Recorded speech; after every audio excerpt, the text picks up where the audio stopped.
surround yourself with positivity and see the wonders it'll do for you. Like I keep, like around me, people who are close to me are some of the people who are very critical towards me, but it's always so that I do better. I stop making mistakes. Like the reason I got sick with COVID is I went out late night with friends, non-cycling friends, and I got sick. I was like training, my load was low, my immunity was down. I should not be in a pub with friends. Like, you know, it's just a stupid thing. And they gave, my friends gave me, like, the people who keep me on check gave me shit for it. They're like, what's wrong with you? You're 6 weeks out from probably the biggest race that you're going to take part in this year. But then at the same time, criticize, but also support. Like, they gave me the tools, the like steps, the support, the help, whatever I needed in order to achieve this. Like, this medal is not my medal. This is our medal.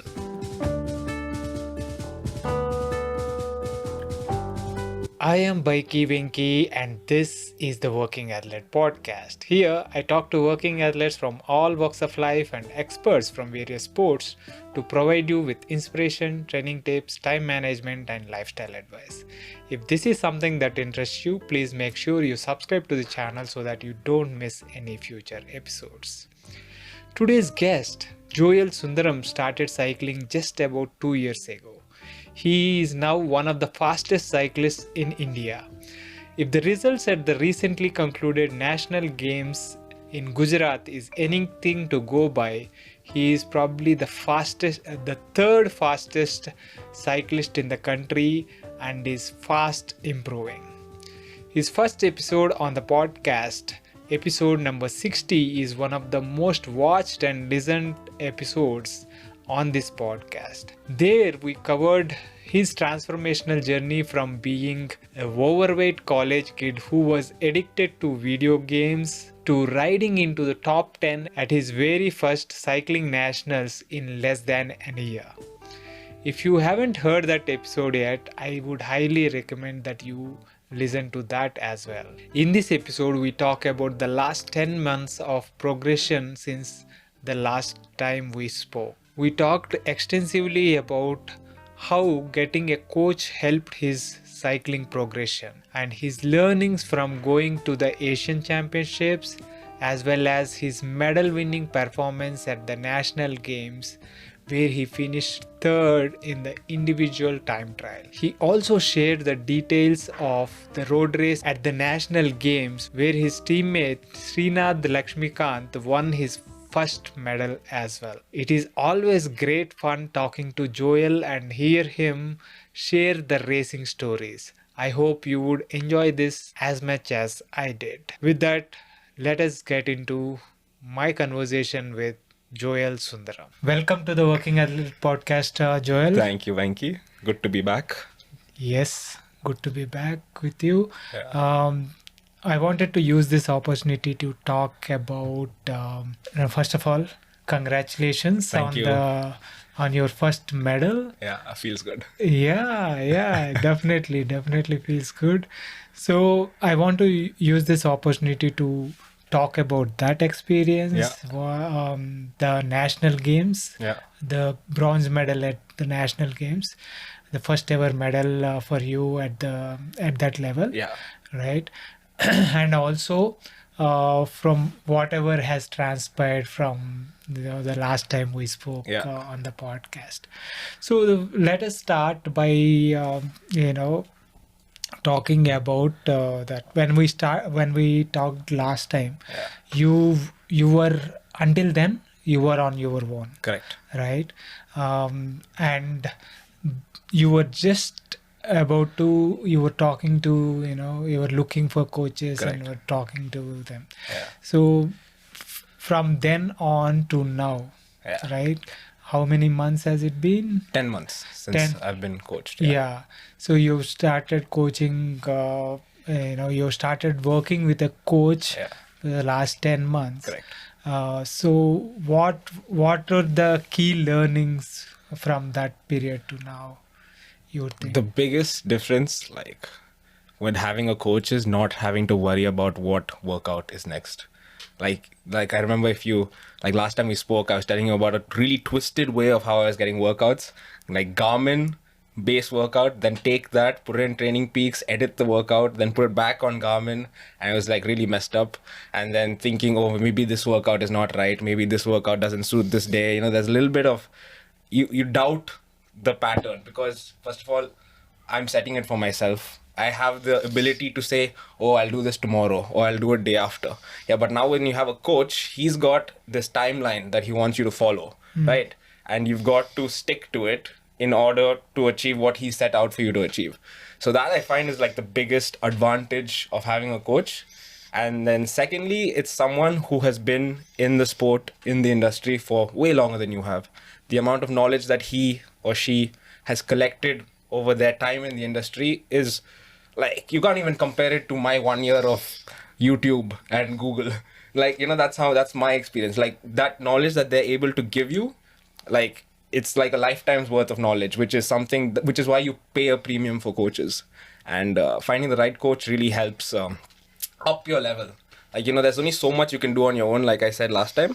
But once I got the coach in, it's like mentally, let alone physically, mentally, I feel so much stronger just knowing that there's someone back there who's like knows exactly which trajectory my workouts are going, and he's like pathed out everything, and I just need to follow it. That's it. Yeah.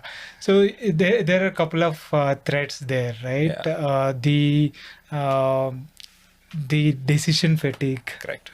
getting out of your, it's completely taken out. Yeah. Like, we're worrying about which workout to do now, what is right for this stage of the, my plan. Am I on the correct path or not? All this confusion. No, there's a lot of self-doubt, obviously, because you're setting up and, you always think, oh, what is this like? Something I found that I was doing a lot last year that I barely have done this year is comparing my workouts to other athletes' workouts. You try and compare and you see, oh, they're doing this, maybe I should do this. And since you're creating your own workouts, like subconsciously, even if you don't want to, you start incorporating some of their workouts into yours, which doesn't work. Like, not all athletes are the same. There are different parameters, different ways of living that we have, which makes certain workouts suit someone and certain workouts like doesn't suit you. So that's something that I don't even look at now. I don't bother what anyone else is doing, because I know what I'm doing is correct, like according to my coach, and I believe in it. So I just go and do it. Yeah, that is a big thing. And also another thing is, like you said, the amount of experience that correct. they bring, right? Yeah. So immediately you are, you just bought that experience to yourself. You could have, at that time you were like 1 year into the sport. So from then to say that to that 1 year, the 20 years of the experience 20, or whatever 40, 20 years 40 years of experience that the coach brings in adds to that, right? Correct. And immediately it becomes your experience. Correct. So you benefit from that. Yes. Right? That's one of the biggest advantages of getting a coach. Yeah. Excellent. So that is one thing, right? So from then on, like, what changed specifically in your training? So let's say I started working in January with my coach. Shout out to my coach Volker from Peaks Coaching Group. Really, really great guy. But so in January we started working together. Did a couple of baseline tests when I was in Uti, set the bar. Then February came around and I got a call saying that I was selected for the NIS, National Institute of Sports, the Patiala camp, which was going to be before they selected the team for the Asian Road Cycling Championships.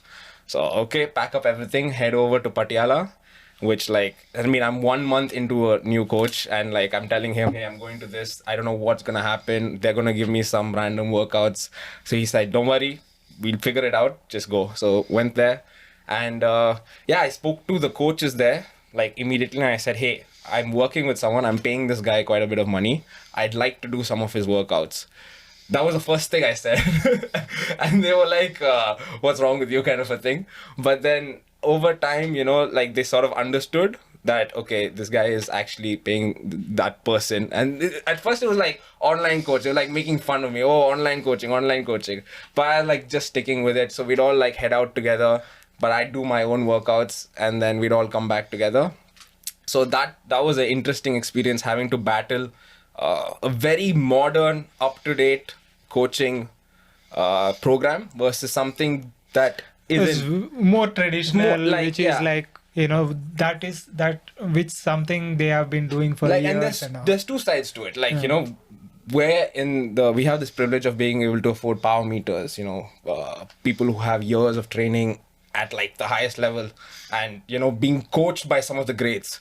So like that information, that trickle down information is what we've able to advance. But like still right now, people still train to like speed and cadence, which isn't efficient, but it used to get the job done. So having to battle with that training method versus, what we now look at the data and analyze everything and predict patterns and trends and whatnot, TSS, CTL, ATL, all the jargon. But yeah, like battling those completely contrasting coaching methods was something that I found quite challenging.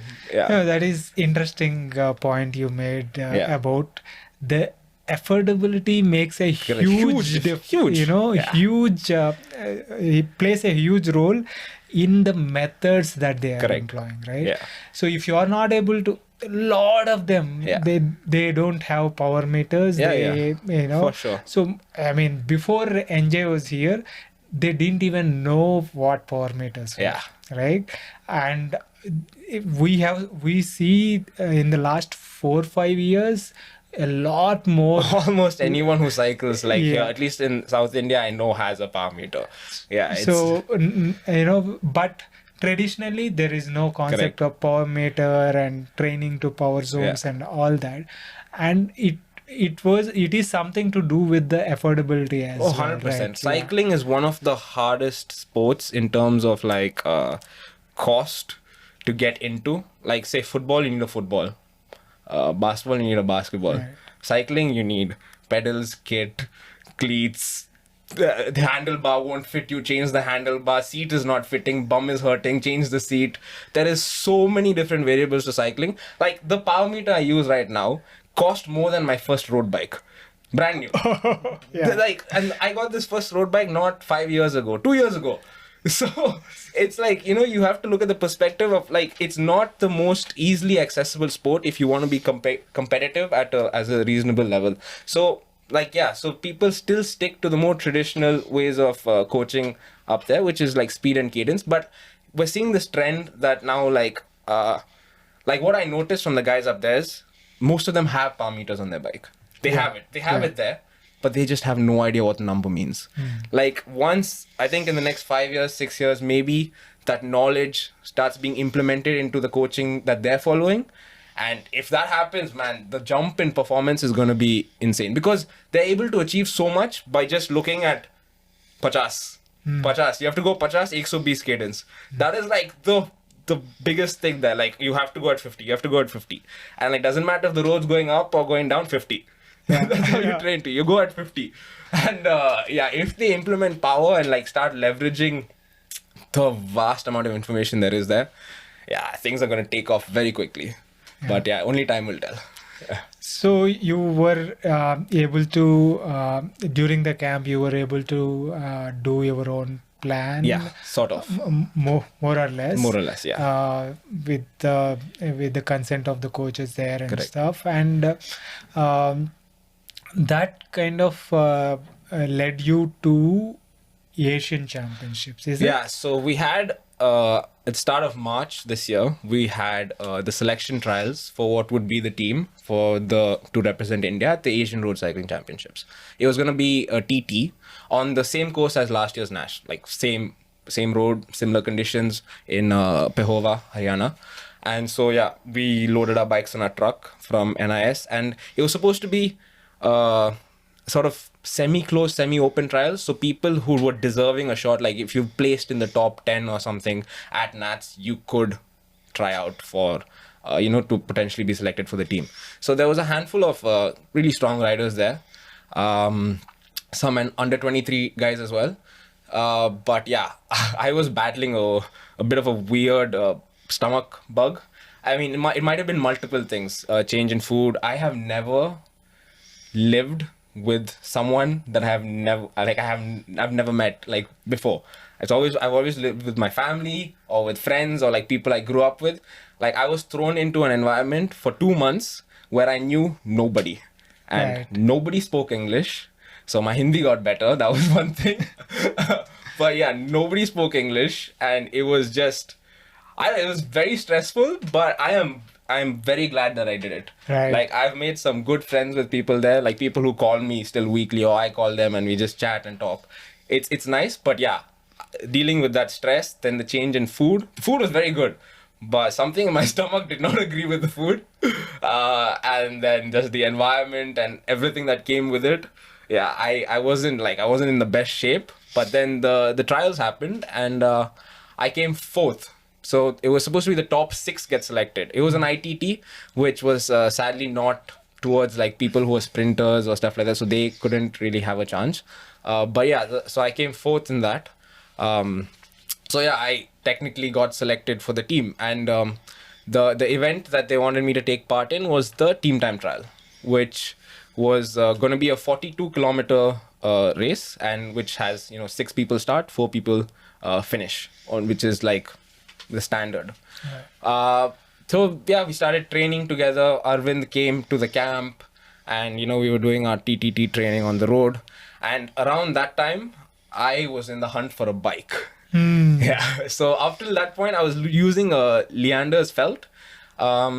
It's an old frame, and although the geometry of it is UCI legal, it doesn't have that sticker on it because it's from a previous time. Like the rules have changed so much that the geometry is now UCI legal. Maybe it wasn't 3 years back, but it now is. Yeah. But I didn't have that sticker on it, so like it was a no-go. Like you can't use it at a UCI level event.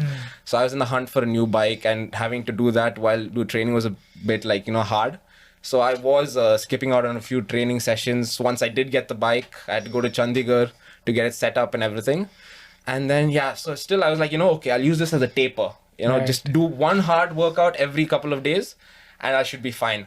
But then the day before we fly out, we get this new WhatsApp file, which has been forwarded from CFI to us. And everything looks normal. Like we've got a file like this which shows us the UCI rules on how to set up your bike, the course, the teams that are entering, where you'll be staying, just the general guideline of what's going to happen. Right. Then like page 6, 7, there was one small change. That small change was a huge change. So the 42-kilometer ITT was cut down to 24 kilometers, which means instead of 6 people starting and 4 finishing. You're talking about TTT. TTT, not ITT. Yeah. ITT was actually increased. ITT was 21 kilometers, which they made 24. Yeah, so the TTT was cut down from 42 kilometers to 21 kilometers, 24 kilometers, which means now 4 people start and 3 people finish. So the coaches were like spontaneous. Okay, we're going to do a TTT mock, and like whoever doesn't perform is not in the team. Right. I'm like, I haven't been training because I've been trying to set up my bike, and this was like a huge shock. So now I had set up this new bike and was like trying to get used to it, but I have never ridden it. So then that night I sat up and like dismantled it completely, put the parts back on the felt. So because I need to perform, right? So, but yeah, eventually it just turned out to be too much for me. I didn't make the team, long story short. Right. Which, yeah. But they had booked the tickets, they had booked the excess baggage, they had booked everything. So I was going in the capacity of a reserve. Yeah.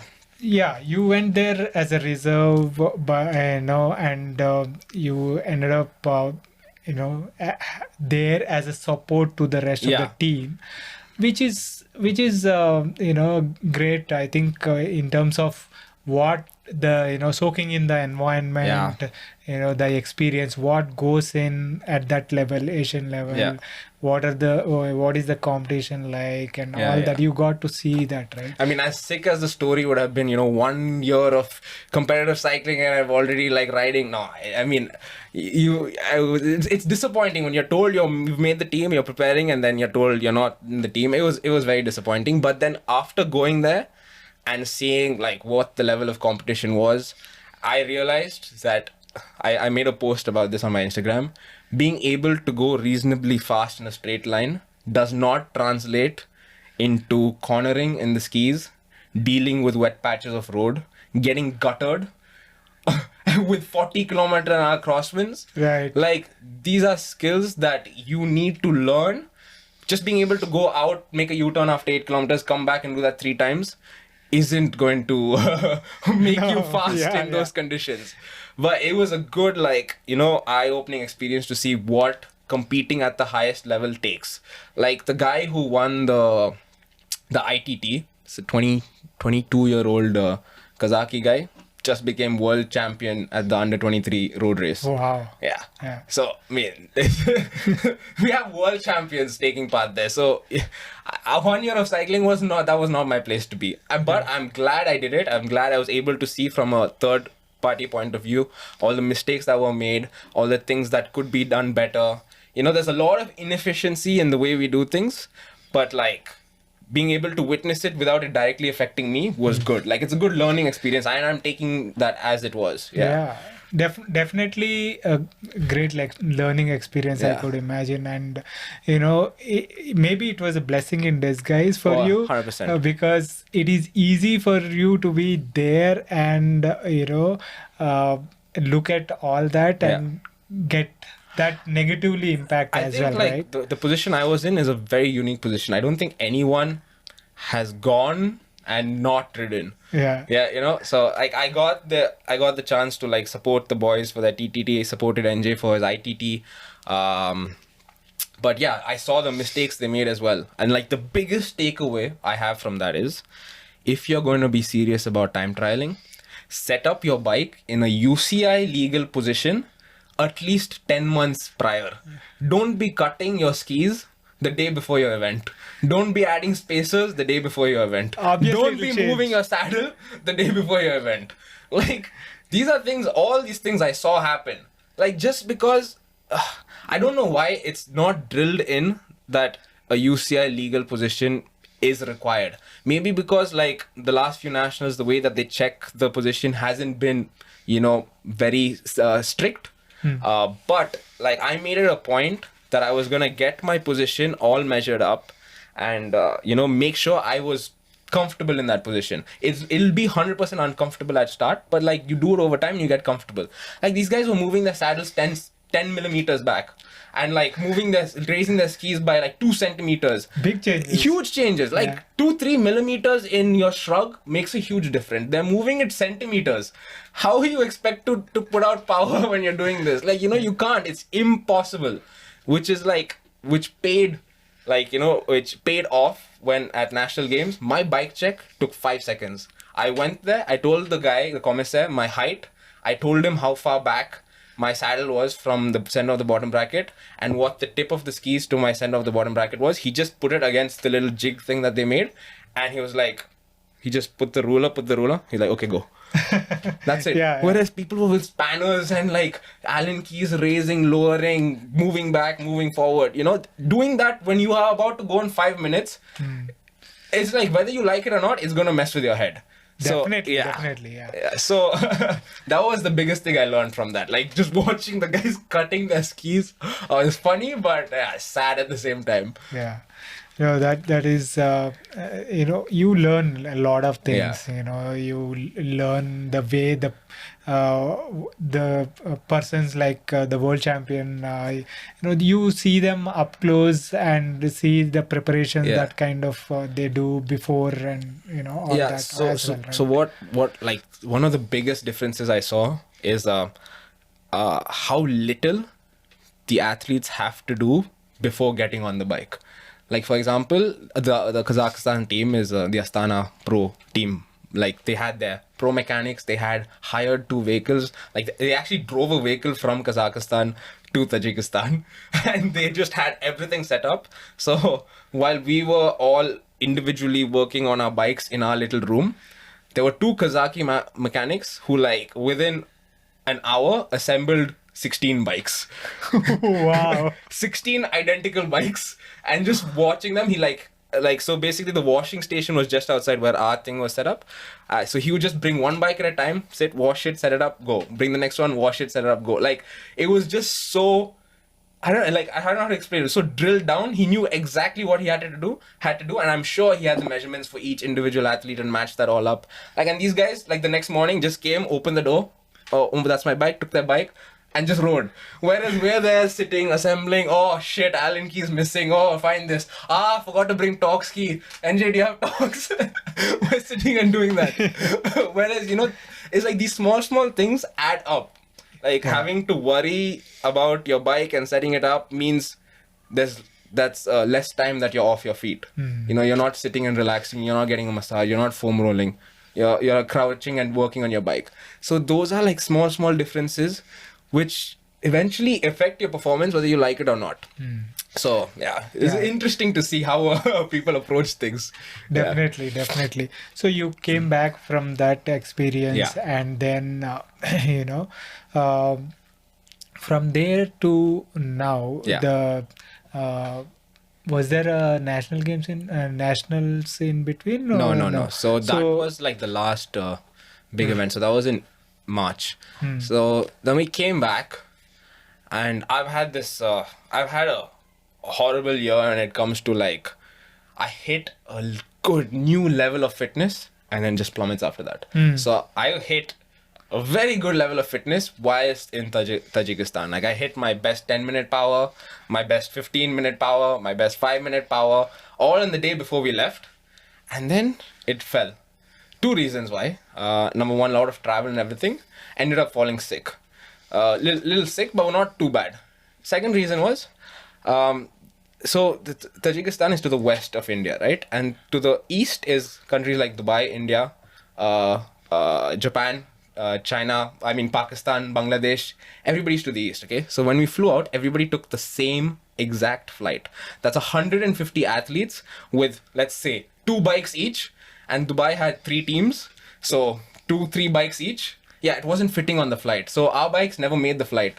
So so we boarded the plane and our bikes never made it. So I only ended up getting my bike 3 weeks later, and 3 weeks of not riding, fitness plummets. That goes, yeah. So that's another thing I learned. When you're traveling by air, there are 3 things that you cannot borrow from anyone: your shoes, your helmet, and okay, let's say 4. Your shoes, your helmet, your pedals, because that's my power meter, and kit. So now every time I travel, my shoes are in my bag, my helmet is outside my bag strapped on, my pedals are in the bag because battery, and I have 2 sets of kit at least in my bag. Because you can always borrow someone else's bike, like some medium, whatever, and adjust a few things, but those particular things you can't borrow. So that's another big thing I learned, which makes me more prepared for, you know, it's like plan for the worst, hope for the best. It's the scenario now that you have to follow. But yeah, so the fitness was just plummeting. And then every time I'd rebuild, so like after that we had the Kolar Express race here. So I rebuilt, reached another new level of fitness, then a couple of back-to-back races, then had a crash. And then hurt my rib, again, fitness plummeted. Where was this crash? TMC crit, my tire exploded. Oh, yeah. I remember I was an eyewitness to that. Last lap, Miron and me like sprinting for the line, about to put down power, tap. Oh, it was a bad one. Oh, no, I was, you know, that was like great timing too. The last corner, you know, before the sprint. Yeah. And I boomed it across the line. Boom. Yeah. Like you were walking, running to the finish line. I was in so much pain, but I was like, run. So I was like, okay, I'll run. But we had a huge lead, but yeah, it was still unfortunate. So then after that, boom, fitness drop. I got sick. We had a race in Kerala. Just was horrible. Like, I hit my all-time highest 1 hour heart rate, which was 200 beats for 1 hour. Whoa. Yeah, 200 beats for 1 hour at like zone 2 power.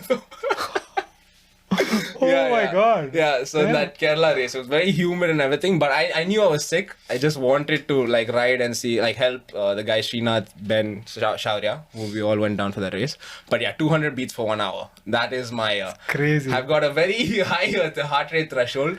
But yeah, then that happened. Then after that was like rebuilding from that. And then again reached a very strong level. I had your bar, 24K ITT. ITT, yeah. Planned to do it on my TT bike, then realized I had a crack in the TT bike. So I was like, you know what, I'll do it Mercs. Deal with the TT bike later. Did that, hit some other good power numbers. COVID. Oh, yeah. So you had COVID, right? Yeah. So, it was horrible. Out for 2 weeks. 3 to 4 days of like 103 temperature. It was horrible, and this is like with 1 month to go to National Games. So around that time, before the National Games dates were announced, like where location, everything. So in the prep up to that, it was like at that point I was like, what am I doing? I just felt that because every time I'm reaching a new, like if you look at my training peaks graph, it's like Tajikistan high, then plummet. Okay, then we're building up slowly. Another high, plummet. Okay, we're going even higher now. Plummet. And now we're like even higher. And then it's just like at the point I was like, what is happening right now? So it took me some time to get back into wanting to train my heart out. Like my coach told me, take 2 weeks completely off. Don't do anything. He told me, like with COVID, recover fully. I said, no, but endurance, maintenance. We only maybe 4 or 5 weeks. So we had to 6 the national weeks. 6 weeks to national 6 weeks to national games. You were asked to take 2 weeks off. Completely off. Wow. Do nothing. Yeah. I was like, what? He's like, trust me, it might seem like long. Take it off. So I was like, okay, 2 weeks off. I did like one small ride. So Nandini had come to train over here, so I was riding behind her because new to Bangalore roads and everything. So I like just giving her directions of how to train. I was dying. I was behind her like 160 watts dying. So then I was like, okay, let's take rest again. But then after that, the first 2 weeks after when I was fully recovered was just base, like just endurance. Just ride. Get that base that is already there back up there. There is a lot of muscle memory left in the legs. Right. Like especially with COVID, the first thing to go is your aerobic system. The lungs are gone. Yeah. But there is muscle memory there. So bring back that base. So that's what I did. I did 2 weeks of endurance. In those 2 weeks, I think I did in 2 weeks, a total of 1,200 kilometers. 1 week was like 750 kilometers I did in 1 week. So there was a lot of riding. And it helped. So I was off for 2 weeks. So the like, let's say the eyeballing, like the way they say it is double the amount of time that you're off, you'll get back to your fitness that you were at. So 2 weeks off and then 4 weeks of training, I was back to exactly where I left off. Exactly, like to the number of like the CTL on Training Peaks, to the exact number, to the fatigue number, I was exactly back to where I left off. Yeah. And I couldn't believe it, like, because I was so doubtful at the start. When someone says take 2 weeks off, I'm hesitant to take 2 days off the bike. They say take 2 weeks off. So that was something that was like really eye-opening as to how much recovering fully, you need to like recover fully before you get back into training, because if you go in half-assed, you're not going to be able to hit the workout. You're just going to get disappointed, morale's going to go down, and it's just a slippery slope from there. So you recover fully, like you start building, trust the process, and then you start seeing the numbers come back up again. That is a big thing, right? Trusting the process and giving time to recover fully. 100%. Giving ourselves time to recover fully. That happens in various scenarios. And that's all the more important in situation like COVID, where the after effects are not fully understood. Lot of people had heart rates going through the roof, for months together. And just because, I mean, look at Sunny Colbrelli. Had a cardiac arrest after crossing the line, just because he didn't take enough time off. Oh my God. That was scary to watch. I remember watching that race, and like I'm watching Twitter updates, and it's like Sunny Colbrelli collapses after a sprint, and then you're just like, oh dear. And then this had happened like, I think the year before that in football, the Danish football player collapsed in the middle of the field. And like he literally, his heart stopped. They had to revive him. It's scary, like the side effects are there. We don't know what's happening. So it's so important So important take to the time off. Right. If it's anything to do with your lungs, your heart, just rest. Yeah. Your body needs to rebuild the strength. And yeah. It is also, it's very common with injuries as well. Yeah. When after I crashed, I'm eager to get back, because I am at that level. Yeah, most of us are used to riding 6 days a week. Yeah. And you're telling us to not ride for months? No, not happening. So I was desperate, and also we were kind of addicted to those endorphins. Oh, for sure. And I wasn't feeling well, so we want to get out and ride and all that. I kind of hurried it by a couple of weeks, and Pain. came back home and then realized that it is too soon. No, let's just sit down. Let's just sit down for another 2 weeks and focused on rehab, getting the mobility back, getting the strength back. Because it's very disheartening when you eventually do get in that first ride and you just look at the numbers like, where I was, where am I now? Yeah. But it's a mental battle, and this is where like having a coach is very important. See, if I was on my own training, I would have been panicking. 5 weeks to national games, what am I going to do? Yeah. But the coach said, relax. Just get this out of the way. Like, he had also just recovered from COVID and he's in Germany. So he was like, this is going to be a tough one. Like, he said it straight up. This is going to be a tough one, but you just need to relax, rest, and then just take it step by step, slowly. And then one thing he made very clear is me to tell him exactly how I felt after every single workout. So one of the workouts where it was like the heart rate would like rise, and then I'd stop pedaling and it would just stay there. It's not coming back down. So like, I told him that, and he's like, yeah.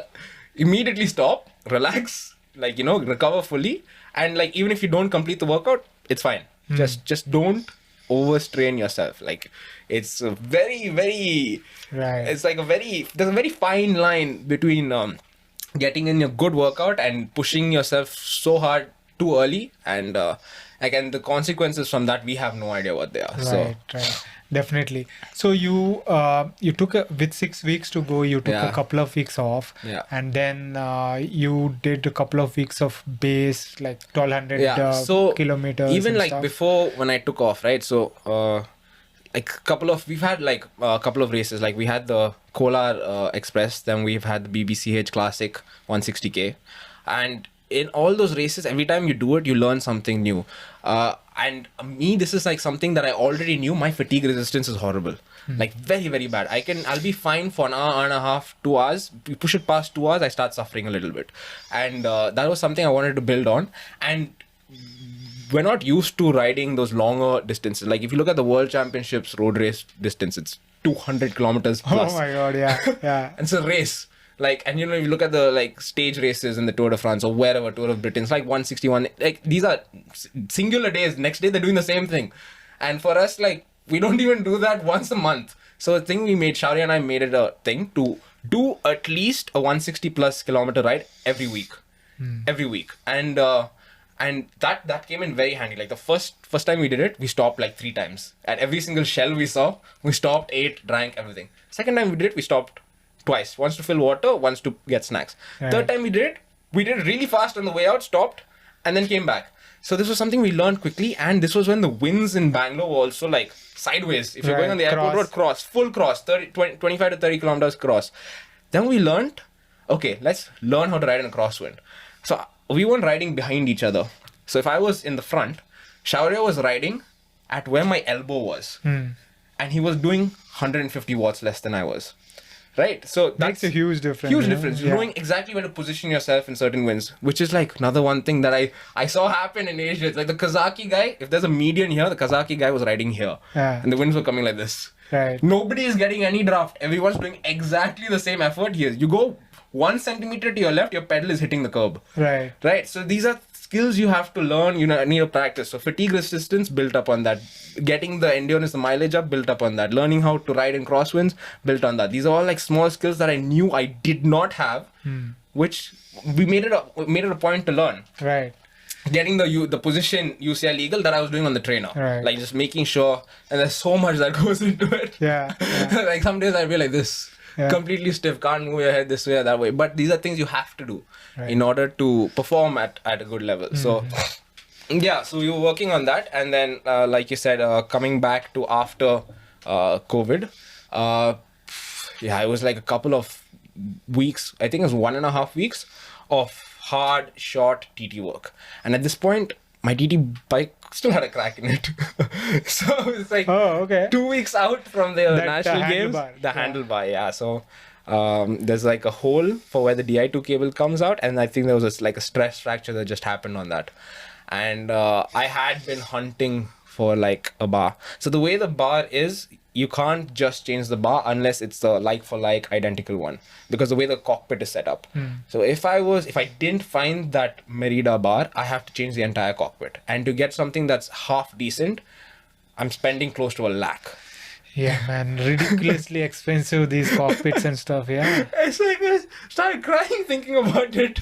$1 lakh? You want me to spend $1 lakh on this?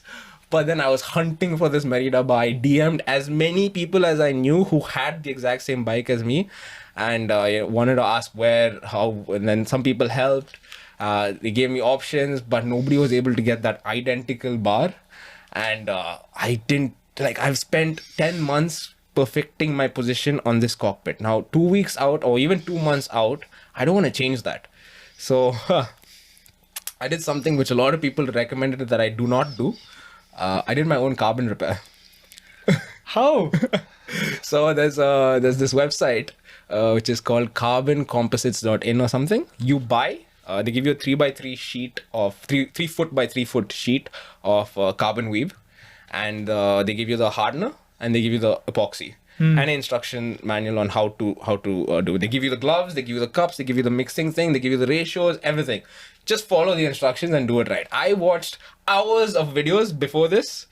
So like try at your own risk. But one of the things that they say not to repair is a handlebar. Never repair a handlebar, because it is one of the only places on your bike which is constantly under load. Right. So that would be true for a road bike. No matter where there's a crack on a road bike bar, you don't repair it, because there is load on it. You're holding it. There is force that goes in when you sprint, when you stand, when you're riding, even when you're just placing it there. Right. Exactly. But this is a TT bike at the base bar. The only time I'm in the base bar is at the start, at the U-turns. Yeah. Otherwise, I'm in the skis, right? Correct. So this is why I took the risk, because I weighed the pros and cons. 1 lakh versus you won't guess how much this carbon thing costs. 1.5K. That's it. Wow. That's actually how much carbon should cost, not lakhs. But yeah, 1.5K for the whole kit. That versus me like potentially having a catastrophic failure and crashing. But the place the crack was, I wasn't putting too much load in that. But only issue was it was right where the brake / shifter thing was.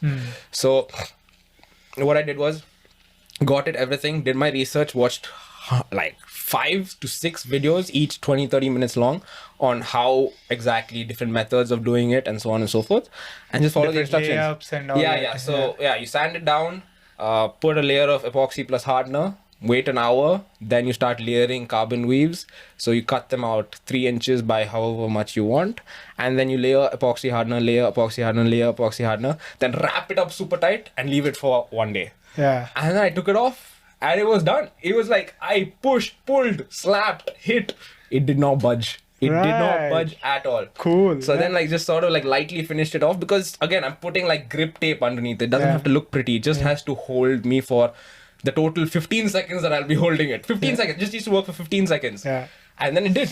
It worked perfectly fine. And Brilliant. Yeah, until I get a replacement of exactly that, I'm not changing. No, as long as it is working. Yeah, it works. It works really well. Like I put as much force into it as I could, and it did not budge. Like, it's something that, in me doing this research, I learned that it's actually easier to repair carbon than it is aluminium. Yeah. It's easier and safer to repair a carbon bike. Like, carbon, everyone's like, oh, such a brittle substance. It's not. It's one of the strongest materials there is, if done right. Aluminium, it's like a huge process to repair something if there's a crack in your aluminium frame. Yeah, just to kind of also a little bit of perspective there is that, when you are repairing a frame, carbon frame and stuff. Oh, don't do it. No. So, I mean, even give it to professionals to do. Even when you give it to professionals, they kind of give a caveat saying that, see, this part that we are repairing is going to be way stronger than the rest of the frame. Correct. Right? Because when carbon frames are designed, right, they're designed with stiffness in mind in one area, and in another area, which would be very close to that stiffness area, compliance in mind. Right. So it'll be like, there are some frames where you can like press and the carbon will just squish, but that's on purpose. Right. It's designed for there to be a little bit of comfort and compliance in that area. But on the other hand, it'll be like super hard. Yeah. You can't do anything to it. So now when you're repairing it, you're putting an even layer of carbon around that certain area. It'll be super stiff. Super strong. Super stiff. And it will affect the, the entire ride of the bike. The ride of the bike. Yeah. So that you need to be aware of. Yeah. And it can lead to some other complications. Correct. So there is so many like asterisks next to it. Hashtag. Yeah. The potentials are huge. Right. But I knew in the scenario that I was going to use it, 15 seconds is all that I needed for it to work. Yeah. When I U-turn, and that's it. That's all I needed for it to work, and it did its job. And yeah. Super. So you got the bike ready and you made it to the National Games. So this whole time, it wasn't like I wasn't training on my TT bike. Yeah. My TT bike was on my trainer indoors, and I was like constantly. So the moment I felt sick, like, I realized there was only so much that I was going to gain in so little time, like fitness wise. Like, say, with your power, your predicted TT power, like, say, for example, is like 310, 315. And then it comes down to like 290, 295. You're like, 20 watts is gone. But then something that I've been looking into, and if you look at the trend that things are going, aero is everything. Yeah. So nobody now, when it comes to time trials, flat or rolling time trials, watts per kilo is not even a factor anymore. Nobody cares about how much you weigh. It doesn't matter. The only reason it would matter is the size of your body. If you weigh a lot more, your size of your body is going to be bigger. The CDA. It's watts per CDA, which is the coefficient of drag. Right. So how much of your body is hitting the wind straight on? And I love talking about this because Shaurya is doing his PhD in fluid dynamics, which is exactly that. So we're two of the biggest nerds when it comes to like position on the bike. Like, sometimes we just watch like pros, like, what is this useless position?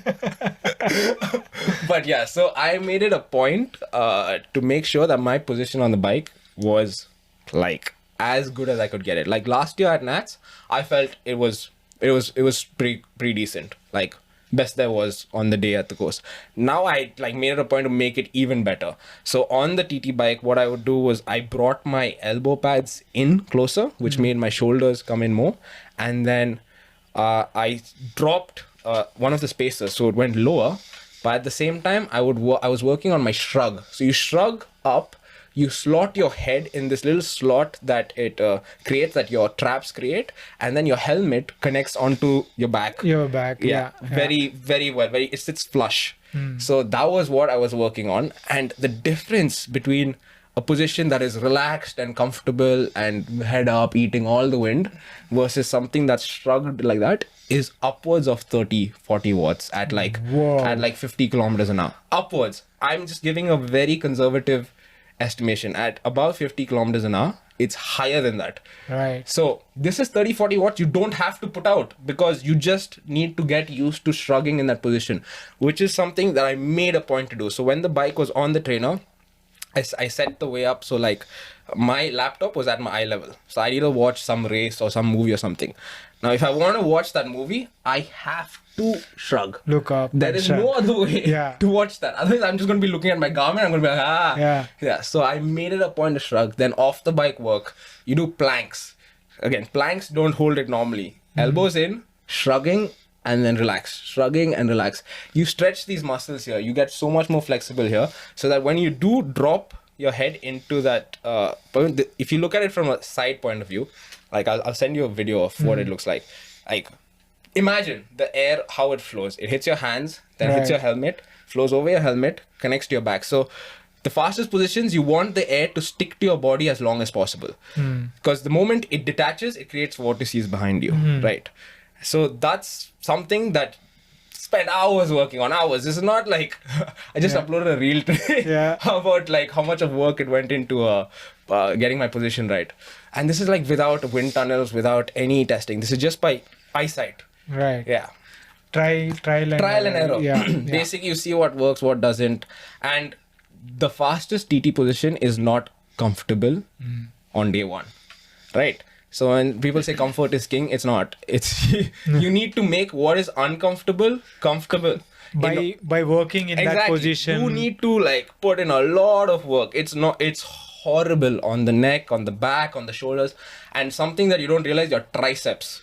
Because there is so much of weight that goes into the triceps, so much of force, because you are holding and shrugging. Like the first couple of times I tried, I'm not doing an arm workout. Why are my arms hurting more than my legs? Like 400 watts are easy, legs are fine, arms are hurting. So working on the triceps, working on the holding those isometric positions, that is something that takes a lot of work, and that's what I focused on.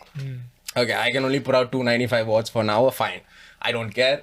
I went in with very minimal expectations, but I knew I had this position to my advantage. Like the changes that I made, the time that I worked on it, all I had to do was hold it on race day. Right. And only two things, like I told people, only two things go through my mind on race day, which is hips and head. I don't know. I only say these two things in my head. Like people have their different mantras like power, cadence, whatever. I say hips and head. Number one is I say hips because what I've learned from when you're doing a TT is a lot of the time you tend to force the power through your legs. And that's when the legs muscles start getting fatigued, they start burning, and then, it's like, painful. But then if you focus on generating the power from your hips, it just feels different. You tend to strain your legs a little less because the power is actually coming from your hips. You're just concentrating on the pain in your legs. The legs will still be paining, but now you're focusing on a different part of the body. And you keep the hips turning smoothly and well. The pedaling stroke is good. The fatigue that you're psychologically feeling is less. And you're able to sustain that effort for longer. Another one is head. Keep your head down. The road is closed. Course is closed. We've done our recce's on it. There is no need to look up. You want to look up once every 10-15 seconds. Like we've done our recce's. I know where the bad bits of road are. I know where the flyovers come. I know where there is a crack in the road. Yeah, so those points, I'll look up. Or like if the motor behind me horns, that means I'm about to overtake someone, I'll look up. Otherwise, look down. The road is closed. There's no need to look up. Again, do at your own risk. This is something I'm doing. Yeah. This is the thing. I'm just saying these are things that I did. You see that a lot in the pros as well. Correct. Like you said, because the course is closed, and you have someone in the back support behind you to warn if you are going somewhere, right? Correct. So it is not something that we can do on open roads in normal our should never do. Yeah. Higan banal. But yeah. So there's two things to training. One is handling your bike in winds, in like bumps and everything that you do on the road, but perfecting your position you do on the trainer. Then the race day is just the combination of the two. Right. You just need to execute those two things and you get a good race day. Like going to the actual effort of the ITT, I did 290 watts for 50 minutes. Nothing special, nothing great. My worst power for a TT so far. But third. No, yeah, I mean, third by 12 seconds. It was like 11 and a half seconds. Yeah, it was close. It was close. Oh, it was close. It was close. Mm. So, since we got here, let us go into that effort. And before we get into Okay. that, let us talk about the hip. You is focusing on head and hip. Head you and were hip, telling. yeah. Lowering the head and shrugging and making Yeah. sure it is down. Yeah. And when it comes to hip, also are you thinking about is it tilted properly? Yeah, and so stuff? sitting on the right part of the saddle, like, Right. I don't know who's spoken about this. Someone has, I can't remember who, but we tend to gravitate towards the front of the saddle just because we feel like there's more leverage there. Actually, that's not true. It is at the moment, it feels like, oh, I can put on more power there. But you need to remember what is your optimal saddle position. Everybody sits on a different part of the saddle. Sitting on right on the tip might be comfortable for the first 15 minutes. After that, you're going to be in excruciating pain. True, true. So like focusing on your hip, focusing on where you're sitting on the saddle, focusing on keeping everything shrugged in. These are just small things that end up making a difference on race day. Like if you move towards the front, your entire geometry of what's actually hitting the wind changes. Now, if you move too far back, you're hyperextending your leg, then you might get injured. You're not able to put out the power. So when you focus on your hips, right, hips, butt, everything, you're sitting in the right position that you're training in that position. Exactly. Your body is used to putting out power in that position. So why not concentrate on that? Like, sticking to the things that work. I know my head angle needs to be this, so I'm going to concentrate on that. I know I need to sit in this position to put out power. I'm going to concentrate on that. Well, I don't need to worry about any other factors. Like some people, I can't believe people do this. So when you approach a U-turn, like you look at, the people do this. They look at people who are crossing on the opposite side and look at the garment and time. Oh, he's there means now if I go to the U-turn, I double the time. Why? Don't worry about that. It's an individual time trial. By thinking about him, you're not going to go faster, or like he's not going to go slower. Like, You have to focus on your pacing, right? Correct. Pacing and like making sure the things that you can control, that is like the most important thing for me. Like forget about everything else. Forget about everything that's led up, because everybody has their own different story as to how they got to this point. Right. Like everybody has issues, everybody has troubles, everything. But if you start thinking about that when you're on the bike, it's like one thing leads to another, and then you just like small things can affect you. Like mentally, it's such a fine line between being in the zone and then being distracted by something that is actually bigger than cycling. You start worrying about family, you start worrying about money, stuff like that. Like people, these are not true stories. Like Yeah. I'm not making stuff up. These are things like people have told me they think about when on the bike. It's irrelevant. You just need to cross the finish line as fast as possible in that moment. Like once you get off the bike, yeah, all those things are important, but you shouldn't think about those things when you're on the bike, because Yeah, that point you are talking about, focusing on the controllables. Yeah. The things that you can control Yeah. right now Yeah. are, making sure that you are in the correct position and you are doing what you need to do Correct. at that position Yeah. to get to the finish line the fastest. Correct. So just you need to focus on that Yeah, aspect. that's That is super something critical. else. Like it takes time to learn. It's not easy. It wasn't easy for me. I like used to struggle. Like something I'll admit is like halfway through most time trial efforts or like workouts that are above 15-20 minutes, which is when I start struggling. I start giving myself excuses to stop. Like this has happened in the past. It happens like not so often now, but it happens. Like you start giving yourself excuses. Oh, is my knee hurting? Maybe I should stop. Oh, the road is bad. Oh, there's traffic. Or I should stop. Oh, it's too hot today. I should stop. There are so many excuses to stop. But then, like what I've learned is to put that one reason to not stop in the front of your head. People who know me know exactly what that reason is and know exactly what I stare at when I'm on the trainer. Secret thing. But I stare at one thing when I'm on the trainer, and that one thing reminds me to push harder. Right. To dig in deeper. Like Yeah. there's no point going against your coach has set you a workout. He knows what's best for you. All you have to do now, which sounds simple by me saying it, but it's hard, is like work with the workout and like actually follow the steps. It's hard. It's difficult. It's not easy. If it's easy, anybody could do it. But Exactly. yeah, but you don't have to worry about anything else. In that moment, you just have to worry about hitting the power number. Keeping everything tight, controlled, and hit the target. That's it. So I'm curious, what is that one thing? Nah, that's secret. That's a secret. That's a trade secret. Okay. I'll let you go with that.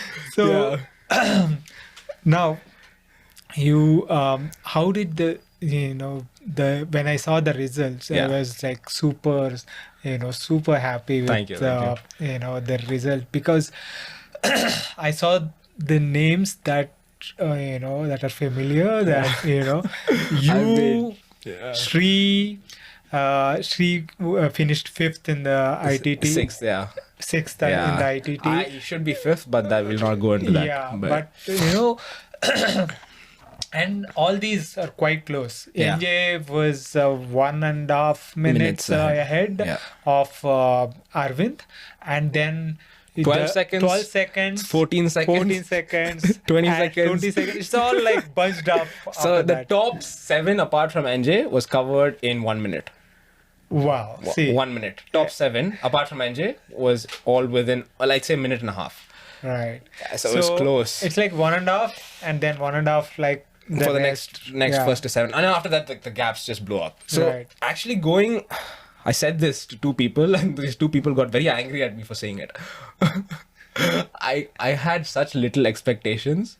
And so going in like a week before the event, or like when we were traveling, we were talking about like who's coming, who the competition list is, and I hadn't actually paid attention to it. But then suddenly one day when I was in the bathroom, I took my phone out and I said, who's coming for this? And I looked and I saw anybody who's ever achieved anything in Indian cycling's name was there. We have Asian medalists, we have people who've gone to the Commonwealth Games, we have people who are track specialists, we have the national champion 7 times, we have the 3-time national champion, we have the 2-time silver medalist. And then I said this, I was like, dude, honestly, everybody's coming. I'll be surprised if I get top 10. I said it. Both of them got damn pissed off at me. They're like, what are you saying? Shut your mouth. But I genuinely thought, I don't know where I'm at, like in the level of, like I told you, I stopped caring about other people's workouts. So I didn't compare myself. I didn't know where I stood in the hierarchy. I had no idea. I hadn't even done a mock TT in 10 months. I hadn't done a mock TT because the bike issue and then falling sick and everything. So I just trusted the training and that the position and went into the race. Because if you look at, I have this thing where I don't have this thing. It's basic knowledge. If you're good at IP, you're good at time trialing up to a certain duration. Now, if it goes past that duration, the individual pursuiters start falling off. So all you needed to hope for was that they had kept the distance as 40 kilometers and not cut it. I was praying. I've been doing 160 kilometers, 200 kilometers every week just to keep my endurance good. Now don't make the TT some 20 kilometer nonsense. Because people are just going to come and smash like 360 watts and you're going to be like, why? What's the point of that? So I was just hoping, please keep it at 40 kilometers, please. It was 38, but close enough to 40 so that I was able to have that little extra in the last stretch back. Like if you look at the segment on Strava, for that last return leg, I was the fastest overall, over everybody. The last 6 kilometers, so it was a 8.5 kilometer and then back. So the last 6 kilometers, I was the fastest on the day. Wow. Nobody beat me on that day. Right. So it sounds like you paced yourself really well. Or actually underpaced, very badly underpaced, and I realized very late. Okay. So let's talk about that. Yeah. So going in, we've been to 2 nationals now. We've heard stories about how things are at different nationals and how things were at the last National Games, which happened in 2015 in Kerala. So we went in preparing for the worst, but like hopeful that, things would be good. Like we've heard like rumors that they're giving accommodation, they're providing transport and, but we still prepared. We hired a Zoom car, booked our own hotels and, planned out everything so that we were prepared. Then, like the day before we left, we got a call from someone from the Gujarat Sports Authority, and they said, I've got information about your ticket. You're arriving on so and so day, but we only provide accommodation from the 2 days, T minus 2 days before your event. So we were arriving 3 days before. So he's like, your accommodation only starts tomorrow, but for today we're going to put you up in a hostel, blah blah blah, something and all. He said, and then Nandini got this call, and then she was like, what is our accommodation going to be? And he's like, hotel. Then we were like, okay. Then I'm following the National Games hashtag, National Games Gujarat, everything, and then I'm seeing athletes that are staying at like Leela Palace, Taj, Vivanta. Oh. Yeah. So like, wow, okay. Are they actually doing this, or is this only for the top athletes? Then we arrived. We went to our actual. We arrived in the airport, and before that, he had said, "Yeah, do you need transport from the airport?" We had no idea. We have now 6 bike boxes with us. How are we transporting this? We have a Zoom car, yeah, but how are we transporting ourselves to the hotel? It's like, do you need transport? Then he was like, "Okay, I'll send a tempo." Like sent us a tempo. We loaded the boxes, went to our hotel, and then our actual booking, which they had reserved, starts from the next day. So then we got a notification on the app, National Games Gujarat, because as an athlete you register, and then it gives you your information, your food, places, your travel. It's like very well organized. Wow. So like I said, we had prepared for the worst, but this was like way above our expectations. Super. So then got a notification saying you've been allotted your hotel Grand Mercury, which so name sounded very familiar. When we were looking to book hotels, this was the first choice of hotel for us. But we were like, it's too expensive. And we left it a day, came back and saw the price had doubled. We were like, we can't book this now. But that's what they had allotted us. So like, yeah, we're going. We'll go to that hotel. Nice. So then again, we called this guy from Gujarat Sports Authority. He sent a bus, like a government electric bus. We loaded our bikes in it, took us to the hotel. It was like a 4 or 5 star hotel that they put us up in. 90% of all the cyclists were in that hotel. Super. So like having this really good accommodation set out for us, and then like they had buses that were at like regular intervals to go towards the race course, which was only 7 kilometers away, not that far away. And they had buses and trucks, all like everything was planned. And then when you reached the course, each team had a tent. Nice. In the tent was a box with ice, a plug point to charge your trainer, to power your trainers, charge your phones, whatever, a fan, and an AC vent. Whoa! They had an AC vent in every single tent. And the temperatures were hot. It was like 36, feels like 38, 40. It was hot outside. Yeah. But we were in the tent, we were kept cool. Like there were chairs to sit, there was tables, like. And then they had people constantly coming and like checking if we had water, and then giving more water, checking the ice, whether the ice was there in the box. Like this was brilliantly organized in terms of like making the athletes feel as comfortable as possible. We've never experienced this. We never used to get, never even got a shamiana before. I'm just saying. But having these tents with like, everything. I was like, wow, okay. We're actually being treated like athletes now. This is like making us feel comfortable. Like staying cool is one of the most important things right now in endurance sport. Right. So that was all taken care of. So having to not worry now about, there's 6 of us, how are we all going to fit in a car? We had transport arranged. What about food? What can we eat? They had food provided at the hotel. So having those things like checked off, okay, don't need to worry about this. Don't need to worry about that. Made like it feel a little bit relaxed. But then something did happen the day before our event, which like cannot get into if you want this podcast to stay up. But so in that sense, like there was a few things off edge on the day of the actual event, but coming in I felt confident, and it was a big win for us in terms of like what we were about to do now. So I felt very confident. But then I'd prepared myself well in advance for how I'm going to plan my nutrition and plan the my own self when it comes to the taper. Right. So like I've been doing a lot of research into nitrates and how it works, and I still don't know much about it, but I just learned the nitrate loading strategy.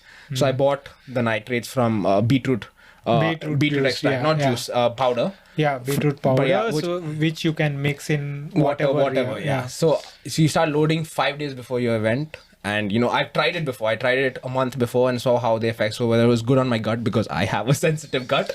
You have to make extremely sure that it works. Yeah, because if you get the loads wrong, Yeah. it can really mess you up. Yeah, 2021 Alex Dowsett British national champs. Exactly. Everywhere. So with Nitrate, this was when he was attempting his hour record. So he was doing Nitrate loading and he threw up everywhere on the British national champs. So then I saw, okay, yeah, let's get this right. So then correct quantities, correct duration before, and you shouldn't brush your teeth for after taking it or before taking it, because it reacts with the toothpaste. You can't use mouthwash. Okay. There's a bunch of stuff into Nitrate loading, because I didn't know it that, reacts and turns into nitrite in your mouth, so the effect is not there in your stomach. It's a very nuanced thing. So but if you do it right, the performance gain is quite high. So you mix that with already taking, everyone takes caffeine. Almost everyone takes caffeine, either in the form of coffee. Let's get a little bit in detail into that nitrate. I don't know much about it. No, but what you did would. Okay. So I ordered the Fasten Up beetroot and coconut MCT. It's just a powder. You put 1 scoop and you have it along with your breakfast. And you don't brush your teeth afterwards. So I brush in the night, so that's not an issue. So when I'm having my breakfast, I have that, and then you do your workouts as normal 4-5 days prior. So on the day of your event, again, stick to the same loading schedule that you have, exactly the same time in the day that you have it normally, and then you have your breakfast 2 to 3 hours before your event, and then you go. So what this is supposed to do is basically, all of us most of us ride at power and heart rate, and we know at this power my heart rate is going to be this much, and if I increase, my heart rate is going to go up by this much. We have this rough idea of what they look like. But when you load with nitrates the right way, what happens is that heart rate number comes down. So for example, at 290 watts, I'm used to my heart rate being 180, but now at 290 watts my heart rate was at 170. So then one of the limiting factors when it comes to actually event day is your heart rate. If you go into the red, you're not coming back from that, right? The event day usually, there is that adrenaline rush. Correct. And the HR usually goes very high. Exactly. Right? So this kind of compensate a little bit. Something like that. Yeah. So it's very easy for people to feel good and then overcook it in the first 5K and then you're suffering. Right. Gagan. Also the muscle oxidation. Correct. There's so many nuances to it, but as a rough idea, it's you don't want your heart rate to climb too quickly, because you're gonna suffer after that. You want it to be a smooth climb, and then you only start hitting your actual threshold heart rate about 50% into your effort. Then you can suffer that. You're psychologically, I'm halfway through, I can suffer through the rest. Right. Now if you hit that too quickly, right, you're I can't do this anymore, I'm suffering. And then there's so many other factors: heat, wind chill. When you're put in the skin suit and helmet, you're getting no cooling on your face. You're not feeling the wind chill that you normally do. So these are all factors you have to take into account. So having your heart rate lowered, you're still able to push at that certain power. But then this was something like I said, I went in with very little expectations. I don't keep heart rate on my screen just because of the psychological factor. If you look at a heart rate number that's too high, you're I'm pushing too hard. So I have pacing strategies. I've done enough of TT simulation workouts with my coach has given me certain pacing strategies. You get up to speed, first 5 minutes you ramp it up and bring it back down, then go up again and then smash the last half. That's sort of a pacing strategy. And again, based on wind direction, there's just too many factors. But then I stuck to that. I wasn't looking at heart rate. I had cadence in big, my power, my lap power, lap time, lap distance, just to see how fast I'm going per lap, where am I losing time, those kind of things. Then for some reason, usually I start to feel the effort in my legs at around 50% or 60% in. Right. It starts to actually burn. It wasn't burning. I was feeling reasonably comfortable. So then I just on my Garmin, I press my down arrow and it goes to a page which has exactly the same metrics, except heart rate is also there. I went and saw I was in zone 3 heart rate. Halfway through my effort, I panicked. I'm going too easy. I'm hitting my power targets, but I have so much more to give. Then I decided to turn it up. And then if you look at my Strava file, there's clack, Yeah. it just goes up. Right. And then after that is when like I actually started putting out the power. It is Turned out the afterburners. I mean, I hope. But it's like I had planned a negative split. So you go easier on your first half and then harder on the second half. But it had been too easy. Like going in, I had thought, okay, 290, 295 is what I can technically hold on a good day because falling sick and all of that. But on the day, like speaking to my coach, 305, 310 was a possibility. Right. Just based on how the numbers were working and how I felt. So then like having to like panic, then I started stressing, oh no, this is, I can go harder. Then I started going harder, then the position was going out of control. And I was like, oh God, okay, like relax now, calm down. So then this was like midway through having taken my second U-turn. So now one more U-turn and it's the final stretch. So then I settled down for the remainder of that stretch. Then the moment I took the U-turn, I just got as low, my neck was burning at that point. I got as low and whatever power I could put out, getting in that position, I put out. And then heart rate still wasn't rising. Yeah.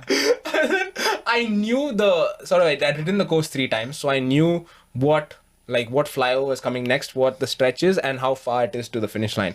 And then I was like, okay, it's not, what am I supposed to do? Then is when I lowered my gear to some gear that is stupid. Like I would normally not be on such a hard gear, and started grinding out the power for the last 2 kilometers. And then the heart rate was like, okay, let's climb now. But yeah, it was again too little too late. But yeah, I finished it off. Like I said, the fastest final stretch, like compared to anybody. I mean, on Strava at least, I don't know if people haven't uploaded. Like, I have no idea what it's like. But yeah, considering how far down. So they've given us a lap timing. So the difference between laps, if you look at the final sheet results, there are laps. Right. I was down bad on the first lap, like really bad. And then the gap just disappeared on the second lap.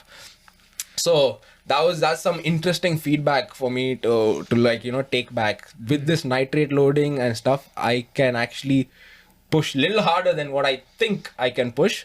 But again, it's all very fine lines, you know. Sticking to the pacing is still very important. It is a very fine line because, you know, looking back, we could feel that, we could have given that, you know, a little bit more.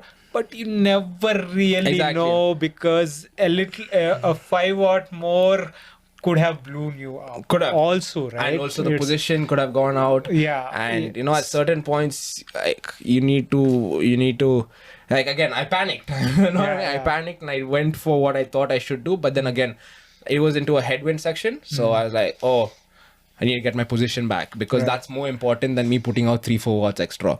Like if my head is up, I'm losing 10 watts. That was the point of me putting out 3-4 watts. So again, got my head back down, again, got into a steady rhythm, and then coming back tailwind section, smash it. Doesn't matter. Yeah. No, definitely. It is important to kind of have a pacing strategy and stick to it, while kind of recalibrating from time to time with what, you know, how you're feeling and all that, right? Yeah. So it's important. Excellent. So you've done your best, what you could. And I actually, like, I came back it's all like 296 was target, hit 290. Like 6 watts. And you always think, I could have pushed here, I could have pushed there. I knew I could have pushed at the start. Right. Because if you look at the start, it's just there. It's like, it's out for everyone to see if you want to go see it. But like the heart rate just did not climb at all. And I knew why it didn't climb. I had so much more to give. Right. And came back, was like not expecting much, everything. Then within, like, after taking off skin suit, everything, just sitting, people started coming around with like predicted results. It was like a sheet of paper with like timings written down. Right. And I sort of like leant over and saw it, and the services boys were all looking at it. And like everyone saw, Naveen first, 40, 49, 48, whatever it was, 40 something. Yeah. Then it was like nobody else was in the 40s, like time wise. Then 50s, okay. 50s. There are 1, 2, 3, 4 people in 50s. Then I started looking, Arvind 50 thing, okay, Arvind second. Then like third, it was like, wait, is that my name? I saw my name. And then a friend of ours who supports us, Sangeeta, she was standing like just off to the side. And I looked up at her and I'm like, Like I mouthed it, and then all these other people, there's about 5-6 people, they're all looking, who's third? Dinesh, no, not Dinesh. And they're like, Joel, they all turn back. Because these were the same guys who were at the camp, the Air Force guys. So they were like, wow. I was like, I don't know. I immediately was like, no, don't congratulate me. Let them announce it. Right. And then I went to I tried to get it out of my mind. Like I saw my name there. I didn't. It wasn't official. Someone had written down the times. Right. Unless it's printed, unless it's posted, don't celebrate. Unless they announce. Correct. Yeah. Correct. Because I didn't want to say anything. I just left it. People were like coming over like, oh, and I was like, no. Let them announce it first. Then I went to the desk where they were all at, and then one of the CFI officials who was like very helpful in retrieving our bikes when they were stuck, she came and she's like, I think I need to congratulate you. And I was like, no ma'am, what are you saying? She's like, look. And then she had the official results printed, like typed out, ready to publish, and my name was third. And that's when I was like, yeah. Brilliant. Yeah, okay. Brilliant. First medal, yes. Brilliant, man. Yeah, it was in a way like I knew I'd put in the work, but knowing that the different things that I'd focused on actually paid off was like very relieving, actually. Yeah. No, definitely. See, it hasn't been a straight line progression, right? By any means. No, not at all. Like you said, there was so many ups and so many downs, and even leading up to as you were getting close to the event, 6 weeks out, you were down with COVID, and bike was broken. Your bike is broken, and all sorts of things, right? So to kind of get over all those and try to focus on the next immediate step, and focus on the process, getting those ticks against what needs to be done. See, again, like I can't credit myself for any of that. Like, I have this thing, like I post about it often. Surround yourself with positivity and see the wonders it'll do for you. Like I keep, like around me, people who are close to me are some of the people who are very critical towards me, but it's always so that I do better. I stop making mistakes. Like the reason I got sick with COVID is I went out late night with friends, non-cycling friends, and I got sick. I was like training, my load was low, my immunity was down. I should not be in a pub with friends. Like, it's just a stupid thing. And they gave, my friends gave me, like the people who keep me in check, gave me shit for it. They're like, what's wrong with you? You're 6 weeks out from probably the biggest race that you're going to take part in this year. It's bigger than nationals. Like people don't understand. National Games transcends cycling. Right. It's a multi-sport event. Like people still think national champs. Every sport is there. And like the way that they organized it, it was the biggest, I'd say the biggest sport event. Let's not even consider cricket here. Right. It's the biggest sports event India has ever held. Like this National Games Gujarat. So, and like the way they immediately told me, like, you're stupid, this is your fault, you have to deal with it now. Like, but then at the same time criticize, but also support. Like they gave me the tools, the like steps, the support, the help, whatever I needed in order to achieve this. Like this medal is not my medal. This is our medal. Like I can't like understate. Like when I bought my bike, I didn't have money to buy. Like I don't have a job.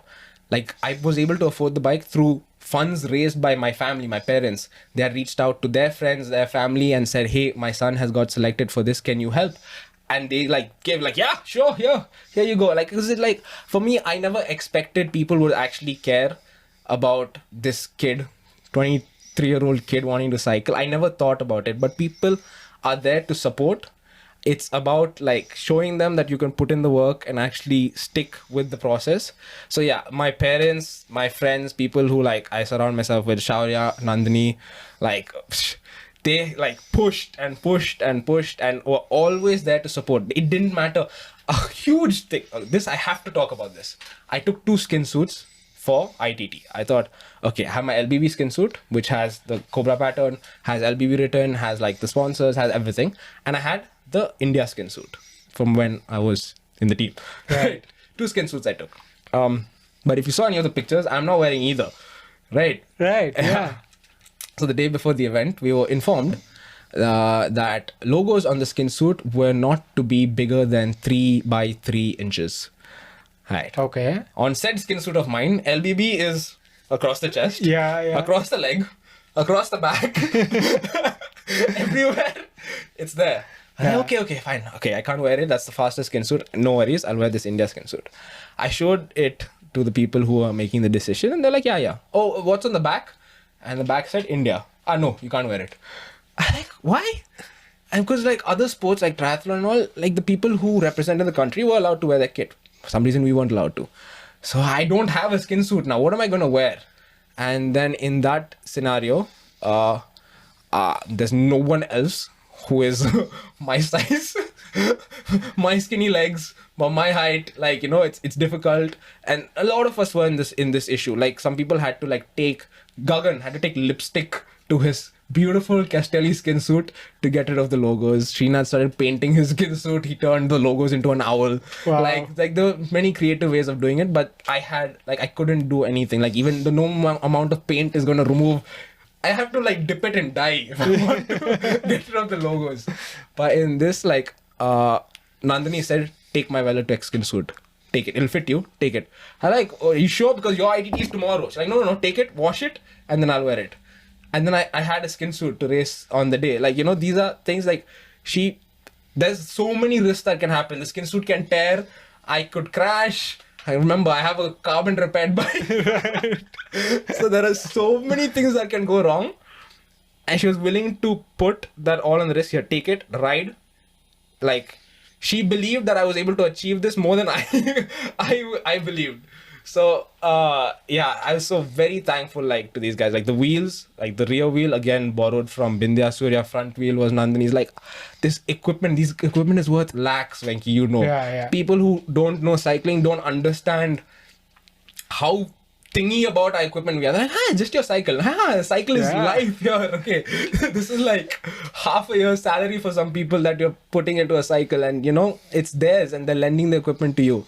Which you cannot understate, and I will forever be thankful to anybody who has ever lent me or let me borrow stuff or supported in terms when it comes to cycling equipment, because I've been competitive cycling for a year and a half now, right? And in that amount of time, it's difficult to get sponsors.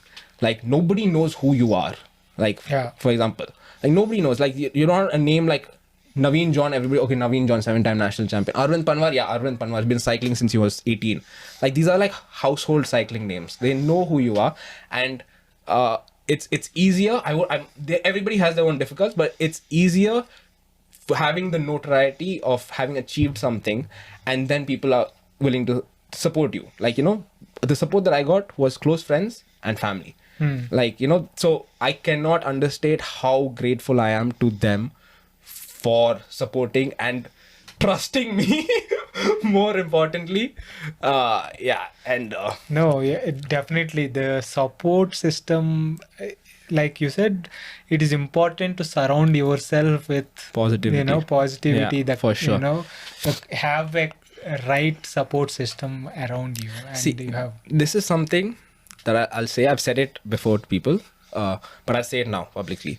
The trajectory of cycling is changing. If you look 5 years back, the trend, not even 5 years, let's say 3 years back, the trend was get into cycling, be good at the sport, get a job, disappear.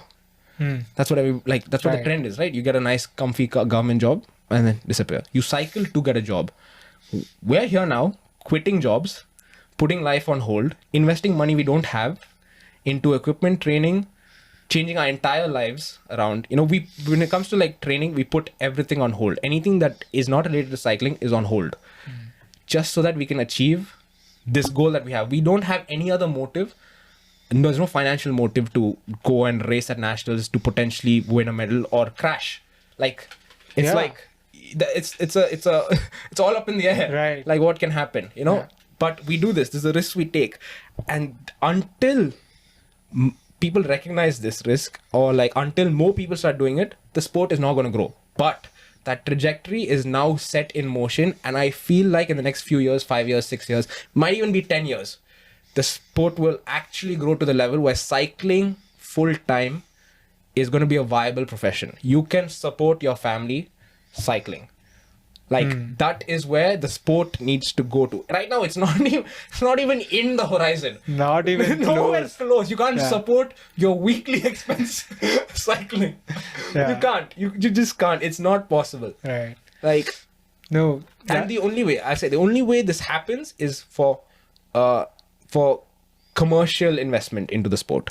Like, brands need to come in, recognize potential talent, do talent recruitments of which is happening on track cycling.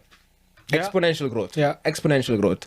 Like Iso was just at the World Champions. He made it to the semifinals of the World Championships in the Karen. So, True. The growth is there. If you support the athlete, there's this stupid misconception. Oh, no medal? Why you want support? It's a circle. No medal, no support. No support, no medal. No medal, no support. Absolutely. Someone needs to just step in there and be like, hey, I'm willing to risk just so and so to support you and see where it goes.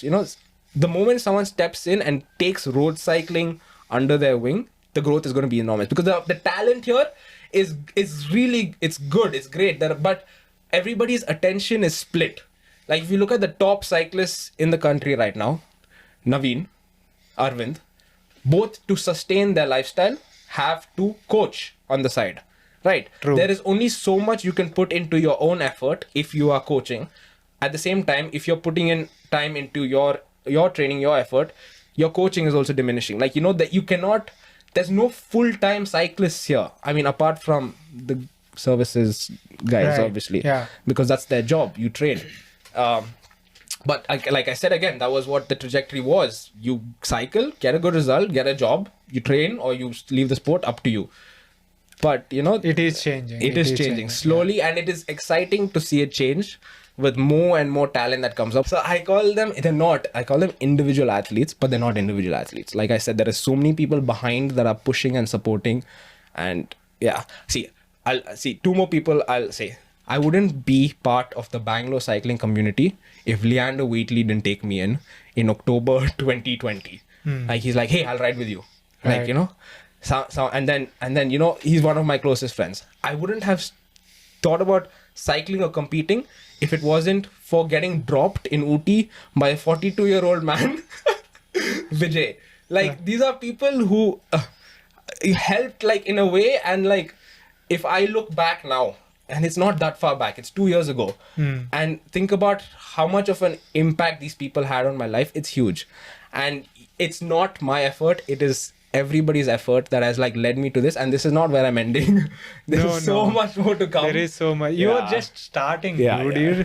It's 2 years. I can't even wrap my head around that fact, right? Neither You can I. got into the sport just 2 years What are we ago. on? October 22nd. When was Nandi Epic last year? November 21st. That was my first race. I mean, not last year, 2 years ago. 2 years ago. Yeah, 2020. so it hasn't been 2 years yet. This is just nuts, So 2 years and maybe less than 2 years into sport, and that is just starting, right, for you. And I know for many athletes who have been in the sport at the top level for years and years and haven't medaled yet, but it's not just that. No, there are many factors to it, right? Like we talked about. It's not just that, right? Medal is one aspect, but there are so many things that need to come together to make it happen. And that's one thing that we wanted. Let's leave the medal. Racing at the sport and getting a medal is one thing, but what are you contributing to the growth of the sport? Which is what we've started. Shauri and I started with FTP. The knowledge of racing is so limited. When you had us on, right. I cannot imagine being a professional or a semi-professional basketball playing and not watching the sport of basketball. It makes no sense. Right. But it's normal for cycling. You want to compete at cycling? Yeah, just go ride your bike. That's not it. The cycling isn't that. There is so much behind cycling. If you do not watch and study the sport of cycling, dedicate the time that cycling deserves. It rightfully deserves time, effort, and dedication for you to grow in the sport. So that is like make the information a little bit more accessible. Like we look at Tour de France riders with FTPs of 400 plus, and we're like, what are we trying to achieve? Okay, yeah, fine, don't watch them, but what we wanted to do was like make it a little bit more relatable. When you talk about local races and how you could potentially win a local race, or what move you can follow, or what you can do or shouldn't do in a race, that's like a little bit more relatable, right? But that kind of content wasn't there for us. Wasn't there for me when I wanted to look at cycling, how to cycle in Indian cycling. Content wasn't there. Nothing was there. Maybe an occasional vlog or two. Imad used to vlog the races. But again, there wasn't any in-depth information as to how you can get better. There was a general aspect of what happens, but no information on how you can improve yourself. So that's what we started with this, wanting to give back to the sport and hopefully set the way for 11-year-olds, 12-year-olds to gain this small information. I'm sure there's a 10-year-old right now who's going to be in the Tour de France when he's 23.